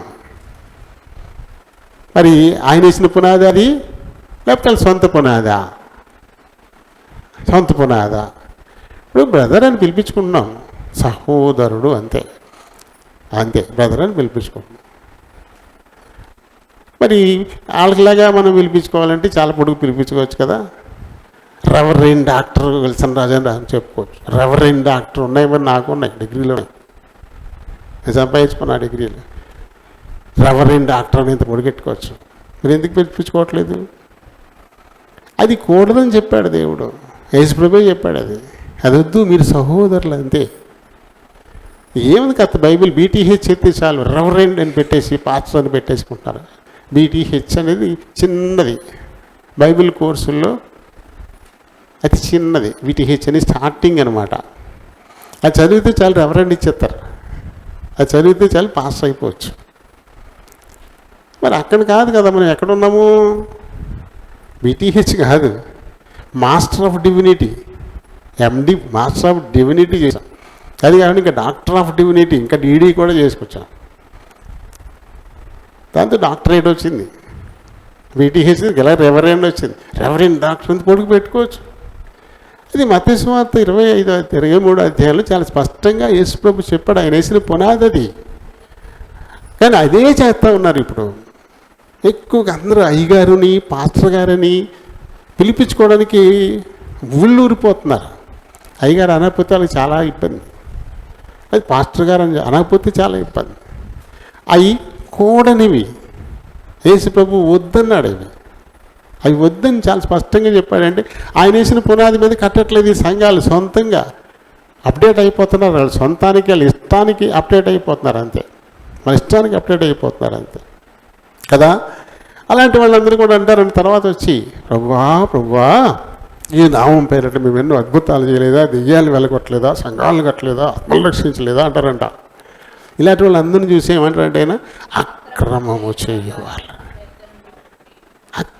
చేయువాళ్ళ నా దగ్గర నుంచి పడి వదిలి కట్టాడు అని చెప్తారంట.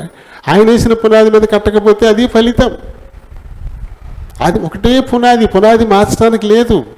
యేసు ఏదైతే బోధించెళ్ళారో దాన్ని మార్చడానికి లేదు. దాన్ని అనుసరించే సంఘాలు కట్టబడాలి. సొంత పైత్యాలను అందులో పెట్టకూడదు. అలా పెట్టేస్తూ ఉన్నారు కదా. ఇంకా చదువు.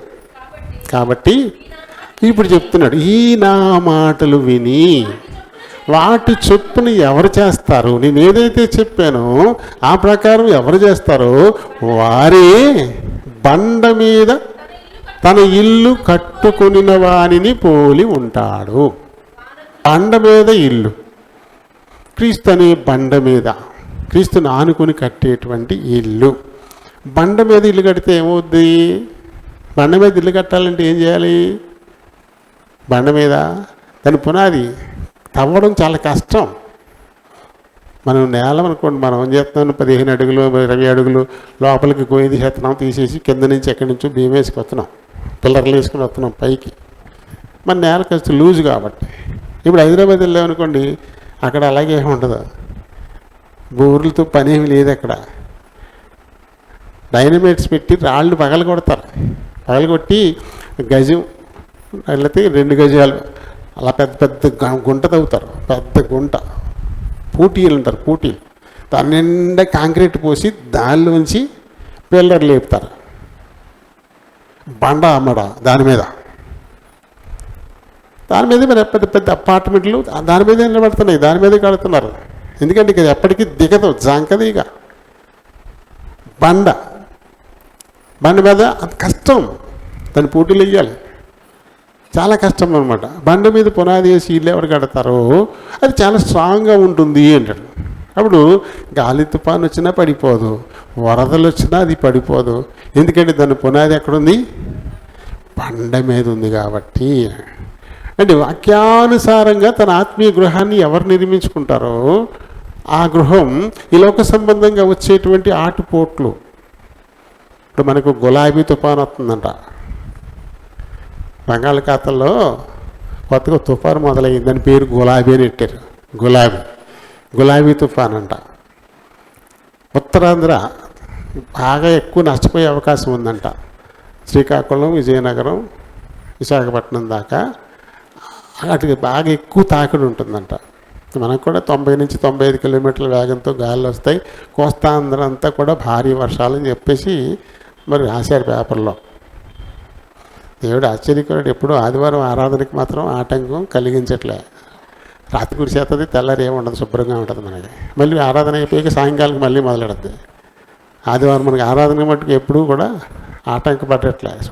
బంగాళాఖాతంలో వాయుగుండం ఉండగా, తుఫాన్ ఉండగా మనకి ఇలాంటి వాతావరణం ఉంది ఆరాధన జరుపుకోవడానికి కదా. సరే, బండ అలా కాకుండా ఎవడు కడతారు బండ మీద? బండను ఎవడతో ఉంటాడు? చేతులు కందిపోతాయి, పొక్కులు చెత్తయి, భుజాలు అయిపోతాయి, గొడవరా ఇలాగ. అది బండ మీద మనకు వద్దిల్లు. ఆ తీరానికి వెళ్ళేటప్పటికి ఇసుక దొరుకుతుంది. విశాఖపట్నం వెళ్ళామనుకోండి, సముద్ర తీరాల్లో బండలు ఉంటాయి. ఇంకా కొంచెం వాళ్ళ కిందకి దిగితే ఉత్తి ఇసుక ఉంటుంది. ఈ ఇసుక మీద ఏం చేయొచ్చు? అక్కడ ఏదన్నా పోస్ట్ నిలబెట్టాలంటే గుణపాలు ఇటు తవ్వక్కర్లేదు. ఇలా కోసేసుకుని సరిపోతుంది. ఇలా వేసుకుని అందులో పోస్ట్ పెట్టేసి ఇసుక మొదలెట్టి నుంచి ఉండిపోతుంది. అలా 4 నిలబెట్టేసి 4 కర్రలు కట్టేస్తే స్ట్రక్చర్ అలా ఉండిపోతుంది. గాలి అయితే ఏమవుద్ది? అంతే సులువుగా మన ఇల్లు ఎవడెత్తిపోడురా అన్నట్టు ఉంటుంది. అందులో మనం పడుకుంటే అది కూడా మన మనస్తత్వాన్ని బట్టి ఉంటుందంట. ఎవరో చక్కగా అరణ్యంలో ఒక రాత్రి ఉండాల్సి వచ్చి చక్కగా గుడారం వేసుకున్నారంట. అక్కడ గుడారం వేసుకుని పడుకున్నారంట. పడుకున్న తర్వాత ఎవడో దొంగ వచ్చి వాళ్ళిద్దరు పనిచ్చి మెదలకుండా గుడారం సామాగ్రి ఎత్తుకెళ్ళిపోయాడు. అది చూసి ఆకాశం ఎంత బాగుందిరా, నక్షత్రాలు ఎంత బాగా కనపడుతున్నాయా, ఎంత బాగుందని అంటే ఒకడికి అది కనపడింది. ఇంకోడు టెంట్ ఏది అన్నాడు. ఒకరికి టెంట్ లేదని తెలిసింది, వాడిగా నక్షత్రాలు కనపడుతున్నాయండి. ఎలా ఉంటారు చూడండి మనుషులు, మనస్తత్వాలు ఎలా ఉంటాయో. గుడారంలో పడుకున్నాడు కదా, నక్షత్రాలు ఎలా కనపడుతున్నాయి? టెంట్ లేదు. ఆ విషయం ఆయనకు అర్థం కాలే. అబ్బా ఆకాశం ఎంత బాగుందిరా, నక్షత్రాలు భలే కనపడుతున్నాయో అంటున్నాడు. నీ పొంద అప్పుడు గుడారం ఎత్తిపోయాడు ఎవడును. లెగు సామాను ఉన్నాయో లేదో చూడు. మనస్తత్వాలు ఎలా ఉంటాయి? ఇలా ఉంటాయి. తొందరగా అయిపోతుంది కదా నీళ్ళు. ఆ ఇసుకలు గబగబా పాతేసి పెట్టేస్తే ఏమవుతుంది? గట్టిగా గాలిస్తే అలాగే అనుకోవాలి మనం. ఆకాశం అంత బాగా కనపడుతుంది అనుకోవాలి, వెళ్ళిపోతూ ఉండదు, వెళ్ళిపోతుంది. అలా కాదు అంటే వరద వచ్చినప్పుడు కొట్టుకెళ్ళిపోతుంది, అంతే కదా. కాబట్టి మనం ఎలాంటి నివాసాన్ని కట్టుకోవాలనుకుంటున్నామో దాన్ని బట్టి దానికి వేసేటువంటి మూల వస్తువులు ఉంటాయి. దీన్ని మనం గుర్తుపెట్టుకోవాలి కదా. బహుమానం పొందాలి అంటే మనం కట్టిన కట్టడం నిలబడాలి. అది నిలబడాలి అంటే అగ్నికి కాలిపోయినటువంటి మూల వస్తువుల్ని మనం వాడుకోవాలి. అంటే పేతురు గారు చెప్తారు, అగ్ని వంటి శ్రమలు నీకు వచ్చినప్పుడు ఇది వింత జరుగుతున్నట్టుగా ఏమి అనుకోవద్దు అన్నాడు పేతురు గారు. శ్రమలు అగ్ని, శ్రమల అగ్ని అది కాలుస్తుంది. విశ్వాసుల విశ్వాసాన్ని కాల్చేయడానికి సైతానుడు శ్రమల అగ్నితో తయారవుతాడు. ఒకవేళ దేవుడే మనల్ని పరీక్షించడానికి ఈ శ్రమల అగ్నిని ఉపయోగించవచ్చు. ఏం చేసినా తట్టుకుని నిలబడాలి అంటే ఆ వస్తువులు మాత్రం కాలిపోయినవి కావాలి. అంటే మన విశ్వాసం చాలా స్ట్రాంగ్గా ఉండాలన్నమాట. ఆ విశ్వాసం ఎక్కడ దాకా వెళ్ళిపోవాలి? నిరీక్షణ దాకా వెళ్ళిపోవాలి. నిరీక్షణ దాకా ఎప్పుడు ఆ విశ్వాసం వెళ్ళిపోతుందో అప్పుడు మాత్రమే మన కట్టిన కట్టడం అది నిలబడుతుంది కదా. ఆ తర్వాత మరి బహుమానం పొందడం అనేటువంటి విషయం, క్రీస్తు అనే పునాది మీద శాశ్వత మూల వస్తువులైన బంగారము, వెండి, వెలగల రాళ్లతో కనుక మనం కడితే దానికి అగ్ని తాకిడి తగిలినా సరే అవి నిలబడి ఉంటాయి కాబట్టి మరి ఖచ్చితంగా బహుమానం పొందుతారు, అందులో ఏమాత్రం సందేహం లేదు. తర్వాత బహుమానం లేకపోవడం అంటే అదే తాత్కాలికమైన వస్తువులు, అగ్నికి ఊరినే కాలిపోయేటువంటివి, ఇసుక మీద ఇల్లు కట్టినటువంటి వానిలాగా. ఈ నా మాటలు విని వాటి ప్రకారము చేయని వాడు ఇసుక మీద ఇల్లును కట్టిన వాని పోలి ఉంటాడు అని అక్కడ యేసుప్రభు చెప్పాడు. ఆయన మాటల్లో పునాది చేసుకోకుండా తమ సొంత ఉద్దేశాలతో ఆ మాటల ప్రకారం వెళ్ళాలంటే చాలా కష్టం. అలా మనం బతకలేం. ఆయన దేవుడు కాబట్టి బతికాడు, మనం మనుషులం, మనం ఎలా బతకగలం? ఈ రకంగా మనం నచ్చచెప్పేసుకుంటాం, మన దృష్టికి న్యాయమైనది చేస్తూ ఉంటాం. అవును కదా, ఆయన దేవుడు కాబట్టి ఆయన అలా ఉండగలిగాడు, మనం ఎలా ఉంటాం, మనం మనుషులం కదా. ఇలా మన దృష్టికి న్యాయమైనది ఏదో మనం ఆలోచించుకుంటాం, మన దృష్టికి న్యాయమైనది. కానీ దేవుడికి కావలసిందేంటి? నిర్గమ 15:26 ఆయన దృష్టికి న్యాయమైనది. నిర్గమకాండ 15:26 ఆయన దృష్టికి న్యాయమైనదే మనం చేయాలి తప్ప మన దృష్టికి న్యాయం కాదు. ఆయన దృష్టికి న్యాయమైనది ఏంటి? బండ మీద ఇల్లు కట్టాలి. పునాదులు తీయడానికి కష్టమైనా సరే దాని మీదే పునాదులు తీయాలి. అలా బండ మీద మరి వాడాల్సినటువంటి మెటీరియల్ అది ఖరీదైనా సరే ఆ మెటీరియలే వాడాలి. అంతేగాని తేలికవుతుందని చెప్పేసి గబగబా ఇసుక మీద చేతులతోటి పునాదులు దమ్మేసి పోస్టులు నిలబెట్టేసి దాని చుట్టూ కథ ఇసుక కుప్పేసి పైన ఏదో వేసేసామనుకోండి, అది నిలబడుతుందా? ఖచ్చితంగా వారు బహుమానం పొందలేరు. ఇవన్నీ కూడా క్రీస్తు ఎత్తైన పీఠ మీద నిలబడి చూస్తూ ఉన్నప్పుడు ఇవి తేలిపోతాయి. రక్షణ ఉంటుంది కానీ బహుమానాలు అయితే ఏమీ ఉండవు. రక్షణ మాత్రమే ఉంటుంది. అదే నా అగ్గిల్లో నుంచి లాగబడినట్టుగా ఇది రక్షింపబడతారు తప్ప వారికి ఏ విధమైనటువంటి బహుమానాలు ఉండవు అని. ఇలాంటి వాళ్ళందరూ కూడా ఆయన రాకడ సమయంలో సిగ్గుపడాల్సిన పరిస్థితి వస్తుందంట. ఆయన వచ్చినప్పుడు ఏమీ లేదు. చూడండి, స్కూల్లో ఏదో పోటీలు పెడతారు, ఇండిపెండెన్స్ డేకో, రిపబ్లిక్ డేకో, యానివర్సరీకో, అవునా? ఆ తర్వాత బోల్డెన్ బహుమానాలు తెచ్చి ఆ స్టేజ్ మీద బల్లల మీద అలా అలా నిలబెడతారు. గెలిచిన వాళ్ళు ఉత్సాహంగా ఉంటారు, ఎప్పుడు నన్ను పిలుస్తారా, ఎప్పుడు నాకు చేతిలో పెడతారా అంట. ఏమి గెలిచిన వాళ్ళు అంతే కదా, వాటిలో ఇంకా గెలిచిన వాళ్ళు ఇంకా చూస్తుంటారు అంతే. ఎవరు గెలిచారు అది ఎవరికి, వాటిలో ఇంకా వీళ్ళు ఇంకా చూస్తుంటారు. అంటే లోపల సిగ్గుపడిపోతూ ఉంటారు అంతే, సిగ్గుపడిపోయే పరిస్థితి. మరి దేవుడు యేసు ప్రభువు ఎదురైనప్పుడు ఆయన్ని మనం సిగ్గుపడకుండా తల పైకెత్తి సంతోషంగా చూడగలిగే స్థితి ఉంటుందా? ఒక వ్యక్తి ఇంచుమించుగా చావు బతుకుల మధ్య ఉన్నాడంట గడ్ మీద. పాప ఆయన్ని దర్శించడానికేమో ఓ పాస్టర్ గారు వెళ్ళారు. బాగా కావాల్సిన ఆయన కాబట్టి ఆ మంచం మీద ఈయన కూడా కూర్చున్నాడంట. నాకు కూర్చుని ఆయన ఇంకా చూస్తూ ఉంటే ఈ కాసేపటికి చనిపోయి ఆయన చాలా దుఃఖపడుతున్నాడంట. దుఃఖపడుతానంటే కళ్ళంటే నీళ్ళు బాగా వచ్చేస్తున్నాయంట.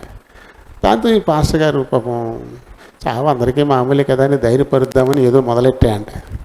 బాగా భయం వేస్తుందా చావు అంటేని, చచ్చిపోతామని చాలా భయపడుతున్నావా అది ఇది మాట్లాడుతుంటే ఆ వ్యక్తి చెప్పిన మాటలు విని పాస్టర్ గారు నూరెళ్ళ పెట్టాయంట. భయపడట్లా, చావంటే భయం అయితే లేదు, సిగ్గుపడుతున్నాను నేను అన్నా అంట. ఇది సిగ్గుపడుతున్నాను నేను, ఇప్పుడు చచ్చిపోతే నేను వెళ్ళిపోతున్నాను. అయితే ఆయన నాకు ఉచితంగా రక్షణ ఇచ్చాడు, కానీ నేను ఏం పని చేయలేదు, నా కోసం ఏ బహుమానము లేదు. కాబట్టి ఏ బహుమానం లేకుండా ఆయన నేను ఎలా ఎదుర్కొంటాను? నాకు చాలా సిగ్గుగా ఉంది. ఏ పని చేయకుండా, ఏమీ నేను బహుమానాన్ని సంపాదించుకోకుండా రిక్తహస్తాలతో కేవలం రక్షణ మాత్రమే పుచ్చుకొని ఆయన ఎలా చూస్తాను నేను? ఎంత పని చేశాడు నా కోసం ఆయన, నేనేం చేశాను ఆయన కోసం? అందుకే నాకు చాలా సిగ్గు సిగ్గుగా ఉంది, ఆయన ఎదుర్కోవడానికి నేను చాలా సిగ్గుపడుతున్నాను, అంతే తప్ప భయపడట్లేదు. ఈ కన్నీళ్ళు సిగ్గుతూ వస్తున్న కన్నీళ్ళు. ప్రభా, నువ్వు పరలోకాన్ని నుంచి నా రూపంలోకి వచ్చావు, మట్టిలో కలిసిపోయి నా దేహంలోకి వచ్చావు, నువ్వు సృష్టించిన మానవుల చేత చిక్కి హింసింపబడ్డావు, రక్తాన్ని కార్చావు, సిలువను మోసావు, చంపబడ్డావు. ఇవన్నీ నీకు అవసరమా? నశించిపోయే నా కోసమే కదా, నాకు రక్షణ ఇవ్వడం కోసమే కదా. నాకు ఉచితంగా నువ్వు ఇంత పని చేసి నాకు రక్షణ ఇస్తే నేనేం చేశాను? నేనేమీ చేయలేదు. ఆ రక్షణలో ఉంచుకున్నాను అంతే. ఈ బహుమానం కూడా నీ దగ్గర పొందలేని పరిస్థితిలో నేను వస్తున్నాను నీ దగ్గరికి అని నేను సిగ్గుపడుతూ ఉన్నాను అంటాడు కదండి. మరి ప్రతి క్రైస్తవుడు దేవుడు ఆయనకు బాధ్యత అప్పగించాడు కదా. 1 యోహాను పత్రిక 2వ అధ్యాయము 28వ వచనం చదువుదాం. కాబట్టి చిన్నపిల్లలారా, ఆయన ప్రత్యక్షమగునప్పుడు ఆయన రాకడ యందు మనము ఆయన ఎదుట సిగ్గుపడక ధైర్యము కలిగి ఉన్నట్లు మీరు ఆయన యందు నిలిచి ఉండండి. ఆయన యందు నిలిచి ఉన్న వాళ్ళు ఖచ్చితంగా ఫలిస్తారు కదా. నేను ద్రాక్షావల్లిని, నా తండ్రి వ్యవసాయకుడు. నాలో నిలిచి ఉండి ఫలించే తీగకి ఇంకా సపోర్ట్ దొరుకుతుంది. నాలో నిలిచి ఉండి కూడా ఫలించకుండా ఉంటే అది కట్ చేసేసి అగ్నిలో వేయబడుతుందని చెప్పేసి యేసుప్రభు చెప్పిన మాట. ఇప్పుడు ఆయనలో నిలిచి ఉంటే మనం ఫలిస్తాం, ఆత్మీయంగా ఫలిస్తాం. మనతో పాటు ఇంకా కొన్ని ఆత్మల్ని సంపాదిస్తాము. నిలిచి లేకపోతే ఏమవుతుందంట? సిగ్గుపడాల్సిన పరిస్థితి వస్తుందంట. ఆయన వచ్చినప్పుడు మనం సిగ్గుపడాల్సిన పరిస్థితి కదా. ఆయన రాకడ యందు మనము ఆయన ఎదుట సిగ్గుపడక ధైర్యము కలిగి ఉండినట్లు అంటాడు. సిగ్గుపడక ధైర్యం కలిగి ఉండ కదా. ఇంకా చూడండి, సిగ్గుపడడం అంటే తల దించుకొని ఉండడమే. యోహాను సువార్త 15వ అధ్యాయం 5-6 వచనాలు చదువు. ద్రాక్షావళిని నేను, తీగలు మీరు. ఎవడు నా యందు నిలిచి ఉండునో, నేను ఎవని యందు నిలిచి ఉండునో వాళ్ళు గొప్పగా ఫలిస్తారు. నాకు వేరుగా ఉండి మీరేమీ చేయలేరు. ఎవడైనను నా యందు నిలిచి ఉండని ఎడల తీగ వలె బయట పారవేయబడి ఎండిపోవును. మనుషులు అటువంటి పోగు చేసి అగ్నిలో పారవెతురు, అవి కాలిపోవును. ఏముండదు, ఫలాలు లేకపోతే వృధా అన్నమాట. ఫలితాలు ఏమి ఉండవు. కేవలం రక్షణ అనేది మాత్రమే మనం కలిగి ఉంటాము. అప్పుడు సిగ్గుపడే పరిస్థితి అంటే తల ఎత్తలేమంతే. తలెత్తి పైకి చూడలేని పరిస్థితి సిగ్గుపడడం అంటే. తల దించుకుని ఉండాల్సిన పరిస్థితి వస్తుంది అంతేక. కొలసీలు రాసిన పత్రిక 2:6, కొలస 2:6. కావున మీరు ప్రభువైన యేసుక్రీస్తును ఆయన యందు వేరు పారిన, ఆయన యందు వేరు పారాలంట. ఆయన యందు వేరు పారిన వారమై ఇంటి వలె కట్టబడుచు మీరు నేర్చుకున్న ప్రకారముగా విశ్వాసమందు స్థిరపరచబడుచు కృతజ్ఞతాస్తుతులు చెల్లించుట యందు విస్తరించుచు ఆయన యందుండి అన్నీ ఆయన యందే. అంటే ఆయన ఏదైతే బోధించాడో ఆ బోధల్ని అనుసరించి నడుచుకోవడమే ఆయన యందు ఉండడం అంటే.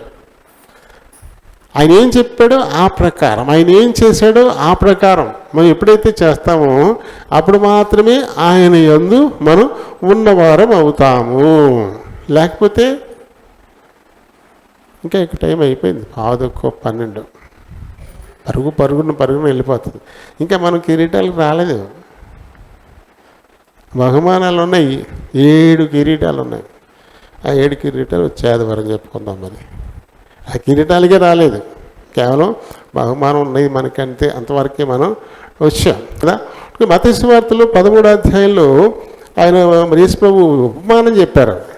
ఉపమానం, విత్తనాల ఉపమానం చెప్పారు.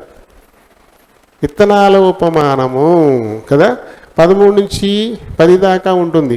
త్రోవ పక్క పడినటువంటి విత్తనాలు, వాటిని పక్షులు ఎత్తుకెళ్ళిపోయాయి. ఆ తర్వాత మట్టి ఎక్కువగా లేనటువంటి చోట పడిన విత్తనాలు అవి త్వరగా మొలిచాయి, కానీ వేరు లేనందువల్ల అవి ఎండిపోయాయి. ఆ తర్వాత ముళ్ళ పొదల్లో పడిన విత్తనాలు అవి బాగానే ఎదిగాయి, కానీ తర్వాత ఐహిక విచారాలు తగిలి అవి పైకొచ్చి ఫలించలేకపోయాయి.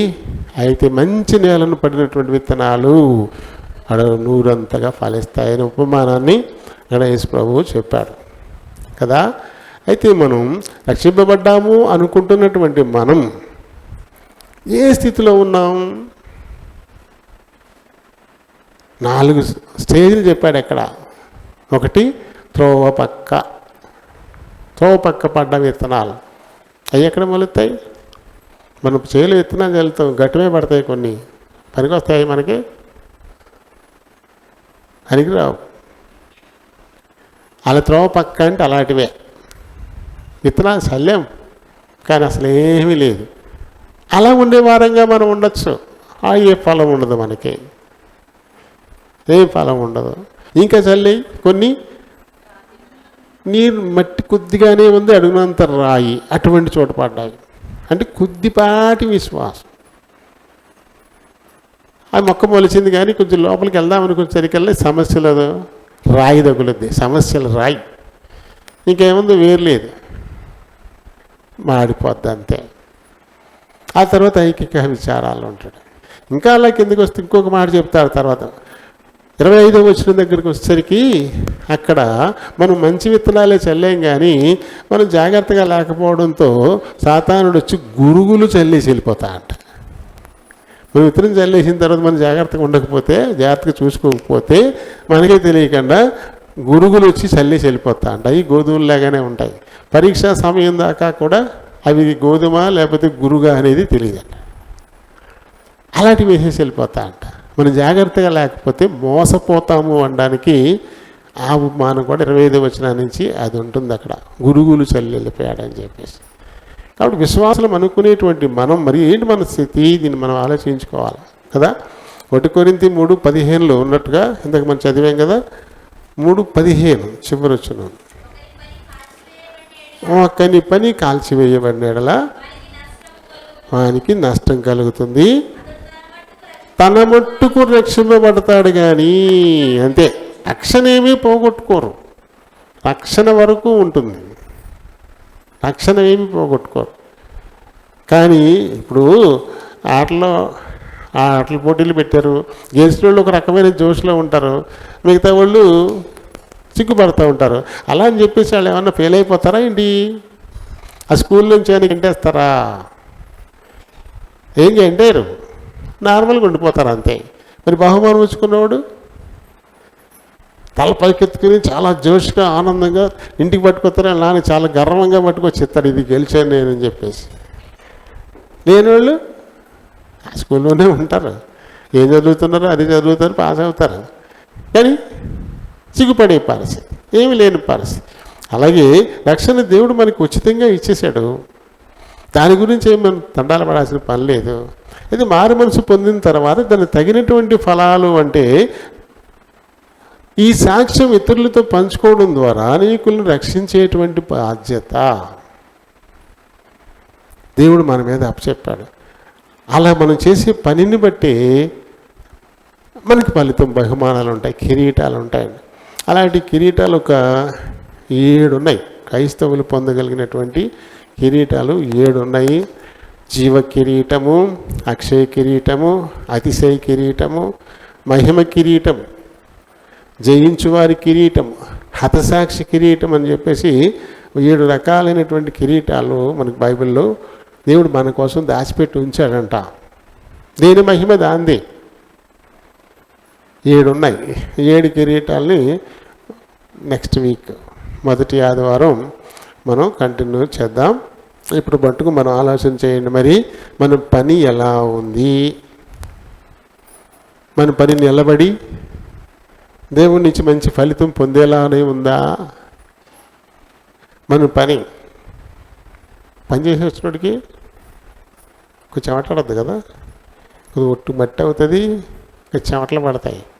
చేయనోడికి చెమటలు ఉండవు, దుమ్ము ఉండదు, నీట్గా ఉంటాడు. కాబట్టి పని చేసి వచ్చాడు అనడానికి రుజువులేంటి? చెమటలో మురికిని లేదు అన్నట్టుకు రుజువు ఏంటి? ఏ చెమట లేదు, శాంతంగా ఉన్నాడు. అంటే మనం పని చేస్తున్నాము అంటే ఆ పని బయట కనబడతా ఉండాలా. క్రీస్తుకు సమరూపులుగా మనల్ని మార్చడమే దేవుని ఉద్దేశం అని చెప్పేసి రోమీయులు రాసిన పత్రికలో మనం 8వ అధ్యాయము 29వ వచనంలో మనం చూస్తాం. మనం ఆయన మనకి సహోదరుడు కావాలి, జ్యేష్ఠుడు కావాలని మనం ఆయనకి సమరూపులు కావాలి. ఆయనలాగా మనం మారిపోవాలన్నది దేవుని కోరిక. అది మనకి ఆయన ఇచ్చినటువంటి పని. ఆయనలాగా మనం మార్చుకునే పనిలో ఎంతవరకు ముందుకు వెళ్ళాము దానిని బట్టి మనకు బహుమానాలు. ఎంతవరకు ఆయనలాగా మనల్ని మనం మార్చుకున్నాము అనే దాన్ని బట్టి మనకి బహుమానాలు ఉంటాయి. కాబట్టి వీటి గురించి ఆలోచన చేయండి. మరి మనం రక్షింపబడ్డాము అనడానికి మనకు ముఖ్యమైన రుజువు ఏంటి? ముందు మాట ద్వారానే కదా కనబడుతుంది. మళ్ళీ ఒకరినొకరు చూసుకున్నప్పుడు మనం ఏం మాట్లాడుకుంటున్నాం? మొట్టమొదటి మాట ఏంటి? అదే కదా మనం దేవుని పిల్లలు అనడానికి మొదటి రుజువు. అది కనబడగానే praise the lord, praise the lord చెప్పాలి. ప్రైజ్ ది లార్డ్ చెప్పాలి ఖచ్చితంగా. ఈ చెప్పే క్రమంలో ఒక చిన్న పెద్ద ఉంటుంది కదా, పెద్దోళ్ళు చెప్పాలా చిన్నోళ్ళు చెప్పాలా ముందు అనేది ఒక క్రమం మనకు ఉంటుంది. సాధారణంగా చిన్నోళ్ళు పెద్దోళ్ళకి చెప్తారు, ప్రతిగా పెద్దోళ్ళు కూడా చెప్తారు. పెద్దోళ్ళు చెప్పకపోయినా ఇదే లేదు, ఎందుకంటే పెద్దోళ్ళు కొంచెం ఎక్కువ బాధ్యత ఉంటుంది కాబట్టి నేను చూడకపోవచ్చు. నేను చూడకపోయినా నువ్వు చెప్పేయాలంతే. నన్ను చూడట్లేదు కదా, ఆయన తలంచుకుని ఏదో పని చేసుకుంటున్నాడు కదా, నేనేం చెప్పను అనుకోకూడదు. వాళ్ళు విన్నారో వినకపోయారు, నువ్వు బట్టి ప్రజలు కదా అని చెప్పేసి వెళ్ళిపోవడమే. మన తప్పు లేకుండా మనం చెప్పాం. ఆయన వీళ్ళని బట్టి రిసీవ్ చేసుకున్నాడా రిసీవ్ చేసుకోలేదా అనవసరం. నీకు నువ్వు చెప్పావా లేదనేది ముఖ్యం. దేవుడు చూసేది అది, మనకు కనబడేది అది. మనం ఎదురవుతారనుకోండి, చాలా ఆత్రంగా వెళ్ళిపోతున్నాడు అనుకోండి, నిన్ను గమనించకపోవచ్చు. అప్పుడు నీ మట్టుకు నువ్వు ఎదురుపడ్డారు కాబట్టి ప్రజలు పడ్డారు అనేసి వెళ్ళిపోవడమే. ఇబ్బంది పడకూడదు. నేను చెప్పినా చెప్పకుండా వెళ్ళిపోయాడు అది అనవసరం, దాన్ని ఆశించకూడదు. ప్రతిగా ఏం ఆశించకూడదు. నువ్వు చెప్పడం వరకే నీ బాధ్యత, అంతే. అవతలు చెప్తారు. ఇది కదా మొట్టమొదటి రుజువు మనకి.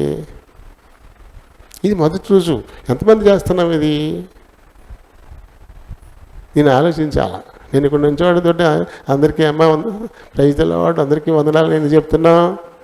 నా పని నేను చేసుకుంటే వెళ్ళిపోవచ్చు కదా. ఎందుకని చెప్తున్నావు? నేను లేచి అందరినీ చూశాను. అప్పుడే మీ ప్రజెన్స్లోకి వచ్చాను కాబట్టి అందరికీ ప్రైజ్ ది లార్డ్, దేవుని స్తోత్రం అని చెప్తున్నా కదా. ఇది మనం అలవాటు చేసుకోవాలా. అలా చేసుకున్న వాళ్ళు ఏ లెక్కలోకి వస్తారు? ఇప్పుడు దేవుడు నేర్పించినటువంటి విధేయత పాఠం మనకు వద్దా? తగ్గింపు పాఠం మనకు వద్దా? ఆయన అనుసరించండి, మనం చేయొద్దా? చేయాలి. ప్రతి వారు నేర్చుకోండి. అది అందరూ కూడా ఇంట్లో కూడా చెప్పుకోవచ్చు. ఇంకా ఇంకా ఇంకా బాగా చిన్న ఇంట్లో కూడా భార్యాభర్తలు కూడా ప్రజలాడి చెప్పుకుంటారు, బిడ్డలు తల్లిదండ్రులు కూడా ప్రజలాడి చెప్పుకుంటారు, అన్నదమ్ములు కూడా ప్రజలాడి చెప్పుకుంటారు ఇంట్లో కూడా. అలా మనం బయటే లేదు, ఇంట్లో దాకా ఎక్కడికి వెళ్తుంది? ముందు బయట ఎదురుపడితేనే ప్రజలాడి చెప్పాం, ఇంక ఇంట్లో చెప్పుకుంటామా? ఇంట్లో కూడా వెళ్ళిపోయేటప్పటికి ఏమైంది? వేరు వేరు ఆత్మలు అయితే మామూలుగా ఈ లోక సంబంధంగా ఒక కుటుంబం, కానీ ఆత్మీయంగా ఎవరిది వాళ్ళదే. అది చూపిస్తున్నాను అక్కడ అన్నమాట. ఆత్మీయ స్థితి ఇంట్లో ఉన్నప్పుడు శరీర సంబంధంగా భార్యాభర్తలు, ఆత్మీయంగా వేరు, ఎవరి రక్షణ వాళ్ళది, అంతే కదా. పరలోకానికి వెళ్ళినప్పుడు భార్యాభర్తలుగా ఏమి వెళ్ళరు, అక్కడ తండ్రి బిడ్డలుగా ఏమి వెళ్ళరు. అక్కడికి వెళ్ళేసరికి ఇంకా ఏమి ఉండవు, ఆ బంధాలు ఏమి ఉండవు, అన్నీ ఇండివిజువల్ సోల్స్ అంతే. అది ఇంకా ఇంకా పైకి ఎదిగే కొద్దీ ఇంట్లోనే చక్కగా చెప్పుకునే పరిస్థితి. ఇది మర్చిపోకండి, ఇది చెప్పాలి ఖచ్చితంగా. నాకే చెప్పకపోతే ఇంకోళ్ళకి ఎలా చెప్తాను?